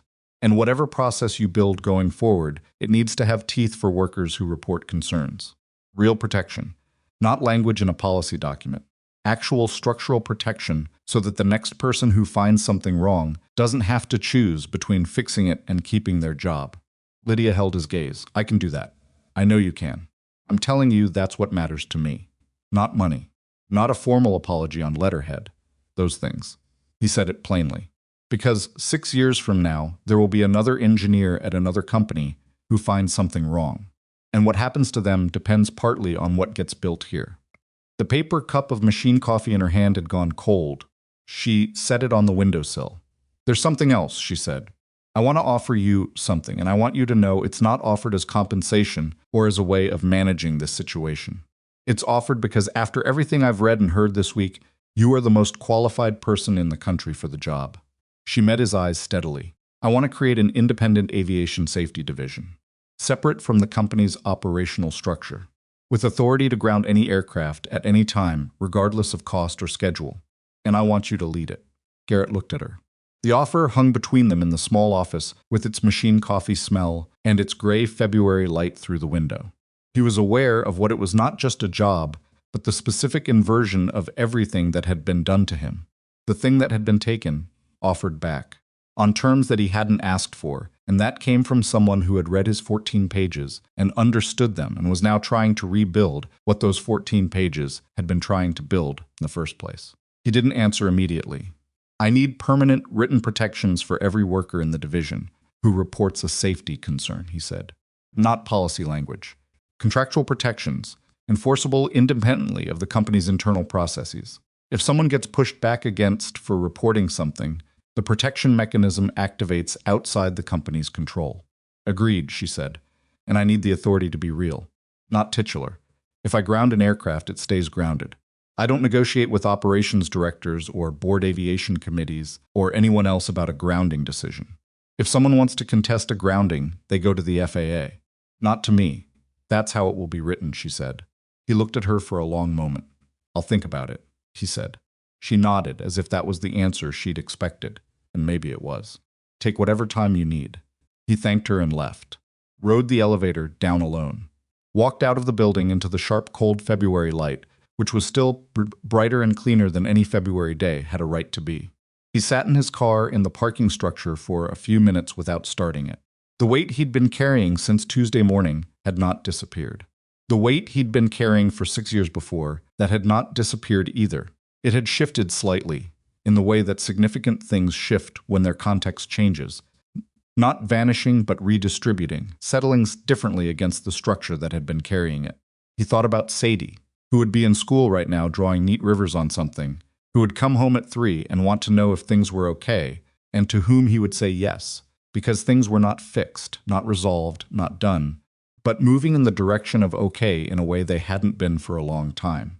He started the car and drove home through the bright, cold morning, and the legal pad was on the passenger seat with its and the gray suit with the mineral streak on the lapel had done its job for the day, and whatever came next would come on its own schedule, and he would deal with it the way he dealt with everything 1 hour at a time, doing the necessary things in the order they needed doing. He took 11 days to give her an answer. Not because he was uncertain, he'd known by the time he reached the parking structure exit that Friday morning that he was going to say yes. He took the 11 days because he needed to think clearly about what saying yes meant, not in the abstract, but specifically in the practical architecture of his life and Sadie's life and the version of himself that had survived 6 years of carrying something heavy and was now being asked to put it down and pick up something different. Those were not the same weight. He needed to understand the difference before he committed to it. He spent the first 3 days reading the NTSB preliminary findings, which Vance sent him as a professional courtesy, with the understanding that the material was pre-publication and not for circulation. The findings were careful and thorough in the way of Federal Aviation Report's precise language, exhaustive documentation, conclusions stated with the measured confidence of people who have examined physical evidence and are willing to say exactly what the evidence says, and not one word more. The failure mode was exactly what Garrett's 14-page memorandum had described. The hydraulic line configuration, the thermal stress conditions, the APU housing seam. The report didn't say this memorandum predicted this failure in those words. It didn't need to. The technical correspondence was exact enough that anyone reading both documents simultaneously would arrive at that conclusion independently. The NTSB also confirmed what Vance had told him at 3 in the morning. The pattern extended beyond the G650. 2 other aircraft in the Pembroke Capital Fleet had maintenance records showing the same cycle of anomaly, notation, and quiet disappearance. Neither had failed catastrophically. Both had come close enough that the difference between their maintenance histories and the G650s was a matter of degree and timing rather than kind. The broader investigation, the one that Lydia's external review team was running in parallel, spent those 11 days pulling on threads that led further and deeper than anyone had initially mapped. Clara Sue had been located through industry contacts. She was living in Portland, Oregon, working as a technical writer for an engineering firm, which was the kind of career pivot that happened when someone's engineering record had been made difficult to use. She'd responded to the investigator's contact with the cautious precision of someone who had learned the hard way not to trust the process, and then, when she understood the scope of what was being assembled, she'd talked for 3 hours. Her documentation was meticulous. She'd kept copies of everything, which was either paranoia or professional discipline, depending on how the outcome came out, and in her case, it turned out to be both. Dex Fontaine was harder to find. He'd left the aviation industry entirely and was doing structural inspection work for a civil engineering firm in Ohio, which was close enough to his original training that he hadn't had to fully abandon what he knew, just redirect it toward things that didn't have the same institutional exposure. He was less forthcoming than Clara. Initially, he'd been managing what had happened to him by not thinking about it, which was a method Garrett recognized, and the investigator's contact had disrupted that management. But he had records too. People who've been through what they'd been through tend to keep records. It's the same instinct that makes a person carry a spare. You never want to need it, but you never want to be without it. By the time Garrett called Lydia on day 11, the external review had identified 22 employees across Meridian Aerotech and Pembroke Capital's aviation division, whose employment records showed patterns consistent with having raised safety concerns and subsequently been managed out, written up, or quietly reassigned. Some of them had been so thoroughly disappeared from the institutional record that finding them required working backward from absence positions that had been filled and then abruptly vacated, safety committee memberships that had changed without obvious reason, internal memos that reference recommendations from people who didn't appear in the subsequent documentation. 22 people. Some of them had found other work. Some had not recovered professionally. 3 had left the industry permanently in ways that looked voluntary from the outset, says, and, according to the investigators' interviews, hadn't felt voluntary from the inside. 22 people who had seen something wrong and said so and been made to regret it. Garrett thought about that number for a long time. He thought about it the morning he called Lydia, sitting at the kitchen table with the coffee that he'd made properly this time, and was actually drinking while it was still warm, which felt like a small but meaningful improvement over the last 2 weeks. 11 days, she said when she answered. No preamble. I needed to think. I know. What did you decide? Yes, he said, with the conditions we discussed. And one more. Tell me. The 22 people the review identified. Before anything is announced or structured or formal, I want their cases individually reviewed. Not as a group, not as a category. Each one separately. What happened to them? What the institutional record shows, what actually happened. And where the record is wrong, it gets corrected. Where they were wrongly removed, That's acknowledged formally. He paused. Some of them can't get the years back. I understand that. But the record follows people. A corrected record is something. A brief silence on the line. That will take time, she said. I know. I'm not going anywhere. Some of them may not want engagement with the company that with us. Then their cases get reviewed and corrected without requiring engagement. They get the outcome without having to go through a process that might feel like the same institution handling it again. He'd thought about this specifically. The review has to be run by the external team, not internal HR. Results go directly to the individuals, not through the company as intermediary. Done, Lydia said. She didn't hesitate, which told him she'd already thought through the same question and arrived at the same answer, which was either reassuring or indicated that she'd anticipated his conditions, which he supposed was also fine. Then yes, he said. I'll do it.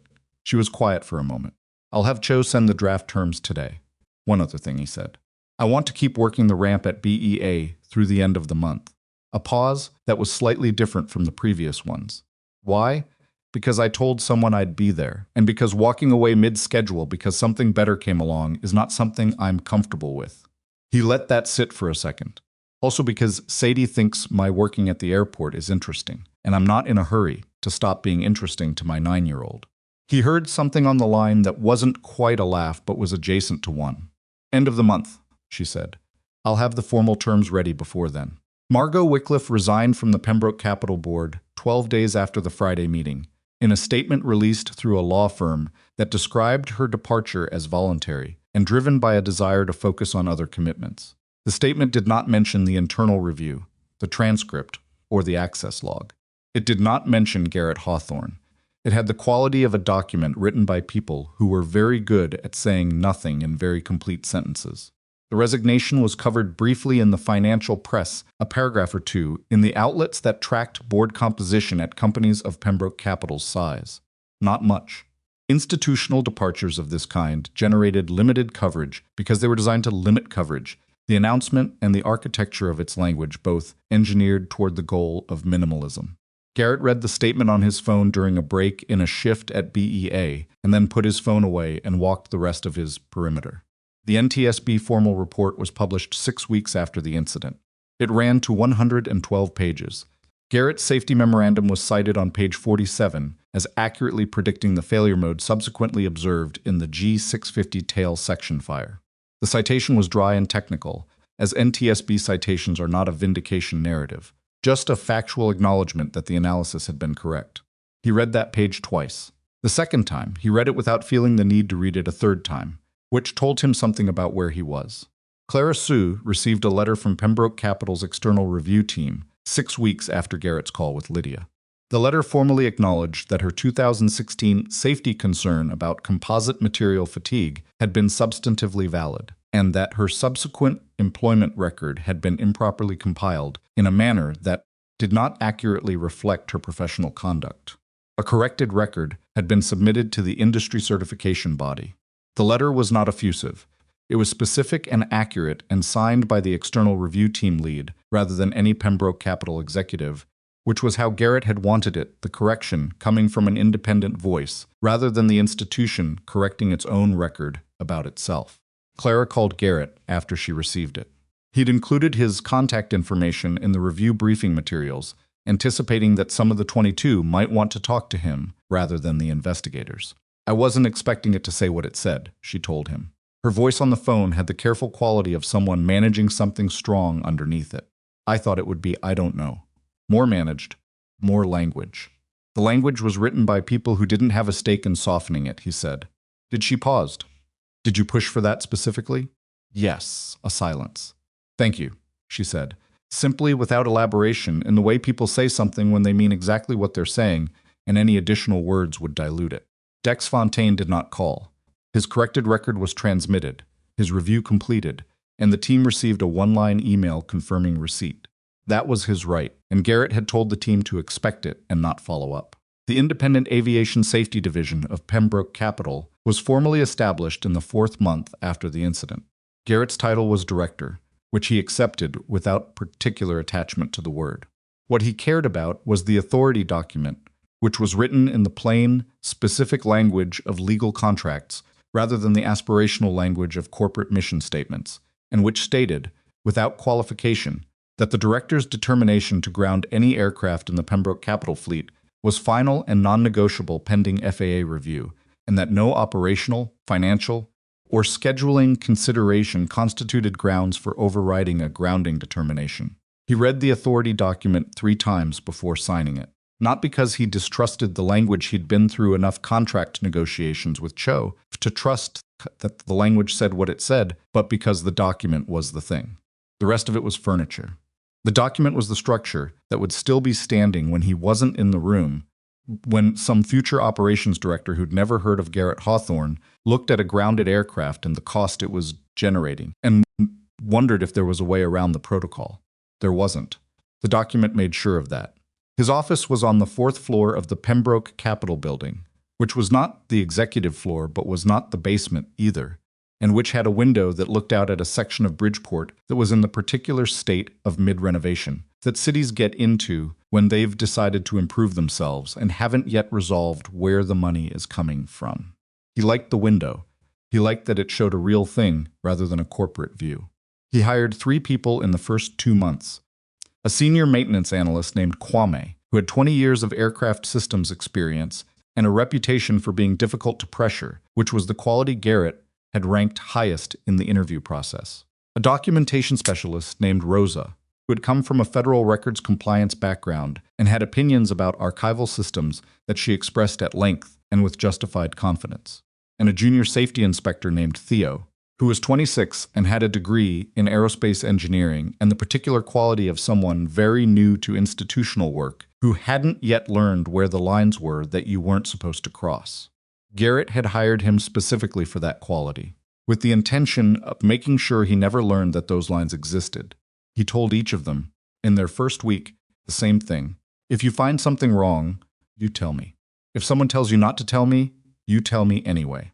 If something happens to you professionally because you told me, the authority document on file with the board makes that my problem to fix, and I will fix it. That's not a promise I'm making as your supervisor. It's a structural guarantee that exists independent of me. He paused each time. And if you're ever in a situation where you're not sure whether something is wrong, and you have to choose between saying something and saying nothing, say something. Being wrong about a concern costs less than being right about a concern and staying silent. Kwame had nodded at this with the expression of someone who had heard institutional safety culture language before and was waiting to see whether this was different. After 3 weeks of watching Garrett turn down 2 requests from operations directors to review grounding decisions, he stopped waiting to see and started working with the assumption that it was different. Rosa organized the documentation system with a rigidity that made Cho mildly uncomfortable and that Garrett actively encouraged. Every inspection, every flag, every concern logged, time-stamped, preserved in a format that was accessible to the external review board and to federal investigators if they ever came looking. The access logs were public within the division. No document would ever disappear from this archive, because someone with management access had decided its existence was inconvenient. Theo asked questions constantly, which was occasionally exhausting and almost always useful. The moment that completed things not formally, not legally, but in the way that some moments complete something that documentation and process cannot fully close, came 8 months after the incident, on a Tuesday morning in October, when the Connecticut sky had finally turned the particular clear blue that it managed for about 6 weeks in autumn before the gray came back. Garrett was on the south apron at Bridgeport Executive Airfield. Not working a shift, he hadn't worked a ramp safety shift since the end of February. He was there because Pembroke Capital's G550 fleet replacement aircraft was based there for the week, and because a scheduled pre-flight inspection had flagged a question about a fuel system component that Theo had escalated to Garrett per protocol, and Garrett had come out to look at it himself because some things you looked at yourself. He was standing near the aircraft, reviewing Theo's inspection notes, when he became aware of activity near the adjacent stand, a large cabin Challenger taxiing in from the runway, a ground crew moving to receive it, the ordinary morning choreography of a private airfield. He watched it without particular attention until he noticed the young woman. She was maybe 24, 25, in a maintenance technician's vest, and she was on the ground crew receiving the Challenger. She had the careful attentiveness of someone relatively new to ramp work, checking her, positioning relative to the wingtip, watching the posture, doing the things correctly that experience would eventually make automatic. He watched her with the mild automatic attention he still gave to ramp operations out of habit. The Challenger shut down. A ground crew lead directed the team. The young technician, her vest had a name tag that Garrett was too far away to read, began the standard external check on the starboard side. She stopped near the main gear. She crouched down, looked at something, stayed crouched longer than a routine visual check required. Then she stood up and found the ground crew lead and said something to him that made him look at his watch. Garrett couldn't hear the exchange from where he was standing, but he recognized the shape of it, the slight tension in the technician's posture, the crew lead's body language that said we're on a schedule, without him needing to say the words out loud. A man in a suit had come out of the FBO and was standing at the edge of the apron, and even at this distance, he had the posture of someone for whom the aircraft being ready was not a question but a fact that the morning was supposed to be organized around. The technician said something else to the crew lead, more emphatic. She pointed toward the gear area. The crew lead looked at his watch again. Garrett walked over. The technician saw him coming and held her ground, which he noted. She didn't know who he was, a man in a jacket, crossing the apron toward her, which could be any number of things at an airfield. But she didn't move from the position she'd taken near the aircraft. "What did you find?" Garrett said when he was close enough. She looked at him with the cautious appraisal of someone on a ramp, where random people do not generally wander up and ask that question with that specific tone of someone who actually wants to know. "Fluid residue at the gear door seal," she said, "not a lot. But the color is off for hydraulic fluid, and the position doesn't match a normal condensation pattern." "Show me." She showed him. She pointed at exactly what she'd seen, with the precision of someone who had looked at it carefully before saying anything. She was right. The color was wrong, and the position was wrong, and the combination of the two was the kind of thing that warranted an inspection before the aircraft went anywhere. The crew lead had come over. He was already forming the sentence. Garrett could see it, the reasonable sounding to release the aircraft and let the maintenance team review it after the flight because the passenger had a meeting and the concern might be nothing. He'd been in this scene. He'd lived this scene from both sides. "This aircraft doesn't move," Garrett said to the crew lead. He said it without elevation in his voice, just as the fact that it was. "Get your maintenance team to look at the gear door seal before start. I'll be over there if you have questions." He pulled out a card, the division card, the one with the authority document reference printed on the back, and gave it to the crew lead. Then he looked at the technician. She was watching him with the expression of someone who was still sorting out what had just happened. The crew lead had the card and was already on his radio, and the man in the suit was still at the FBO entrance, but was no longer moving toward the aircraft, which meant someone had communicated to him that the situation required the kind of patience he would have to exercise whether he wanted to or not. "You did the right thing," Garrett said to the technician. He meant it as a simple statement, not as a reward or an encouragement in the managed sense, just the accurate designation of what had happened. She looked at him. Young, careful, new enough to this work that the professional instincts were still being built, old enough to have already figured out that the instinct to say something and the pressure not to were going to be in conflict regularly. "What if it's nothing?" she said. "What if they check it and it's just a seal that's a little worn and there's no actual problem?" "Then you found a worn seal before it became a problem," he said. "That's still the right thing." The crew lead looked at me like, "I know how he looked at you," Garrett said. "That look doesn't change what you saw, and what you saw was worth stopping for." He paused. The pressure to not stop for things that pressure doesn't go away. People who've been doing this for 20 years still feel it. The experience doesn't make the pressure smaller. It makes your ability to hold your ground against it stronger. He looked at her steadily. "You held your ground." She was quiet for a moment. "Then who are you?" "Garrett Hawthorne. I run the Independent Safety Division for Pembroke Capital." He paused. "A few years ago, I was standing where you're standing. I found something and I said something, and the people around me had schedules and meetings and reasons why it could wait." He let her sit with that. It couldn't wait. "And the thing I found and the thing you found this morning are different things. But the decision whether to say something or let the schedule win, that's the same decision." The maintenance team was arriving with their inspection equipment. The Challenger was going nowhere for the next hour at minimum, and the man in the suit had gone back inside the FBO, which was where he should have been all along. The technician looked at the aircraft, then at Garrett, Was it worth it? She asked. For you, when you said something. He thought about that honestly. Not the managed version, not the answer that would be useful or instructive or complete. The honest one.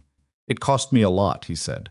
It cost me 6 years and a career and enough stability that my daughter grew up, knowing her father worked airport shifts because his other options had been taken away. He didn't say it with self-pity, just as the inventory it was. And yes, it was worth it. Not because it worked out eventually. Because it was the right call when I made it.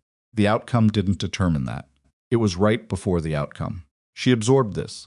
She was at the beginning of a career, at the beginning of the years, of small and large decisions that would eventually become a professional identity. And she was standing on a cold October ramp, having an honest conversation with someone who had paid the actual price of saying the thing that needed to be said. He could see her taking it in. Okay, she said, not a performative okay. Just the word, doing what the word is supposed to do. He nodded, left her to the maintenance team, and walked back toward where Theo was waiting with the inspection notes. Theo had seen the exchange from a distance. He didn't ask about it. He handed Garrett the inspection notes, and they went through them together, standing near the G550 in the clear October morning. Across the ramp on the far side of the south apron, a car pulled up to the FBO entrance. Lydia got out. She was not there for the Challenger situation. She hadn't known about it, hadn't been called. She was there for a scheduled meeting with the airfield operations manager about the terms of the G550's basing arrangement, a routine piece of the operational transition from the destroyed G650, the kind of meetings that CEOs sometimes attend when they've decided that being present for the ordinary machinery of their company is worth the time. She saw Garrett from across the apron, saw the maintenance team at the Challenger, saw the Challenger not moving. She looked at him, across the distance. He raised a hand, a small gesture, the kind that means under control. She held still for a moment, looking at the aircraft, at the maintenance team, at the scene of something being stopped and examined before it became something worse. The morning was clear and cold, and the light was doing what October light does in Connecticut, sharp and real, with no haze to soften anything. Then she went inside. She didn't call the operations manager to explain the delay. She didn't ask anyone what was happening. She sat in the FBO waiting area, and she waited, the way you wait when you've decided that some things take the time they take, and the schedule is not the most important thing in the room. The maintenance team found a hairline crack in the gear door seal housing. Minor, fixable, the kind of thing that might have gone one more flight without incident and might not have. The kind of thing that accumulated in systems and in institutions until the accumulation became something that couldn't be managed anymore. They fixed it. It took 2 hours. The Challenger departed at 11:40, and the man in the suit made his meeting by 30 minutes, which was not the margin he'd planned for, but was a margin nonetheless. Garrett drove home that afternoon through the October streets of Bridgeport, which were doing what they do in the fall leaves, turning and falling and going slick on the pavement, the city wearing its change openly, the way some things wear change, without trying to make it look like anything other than what it is.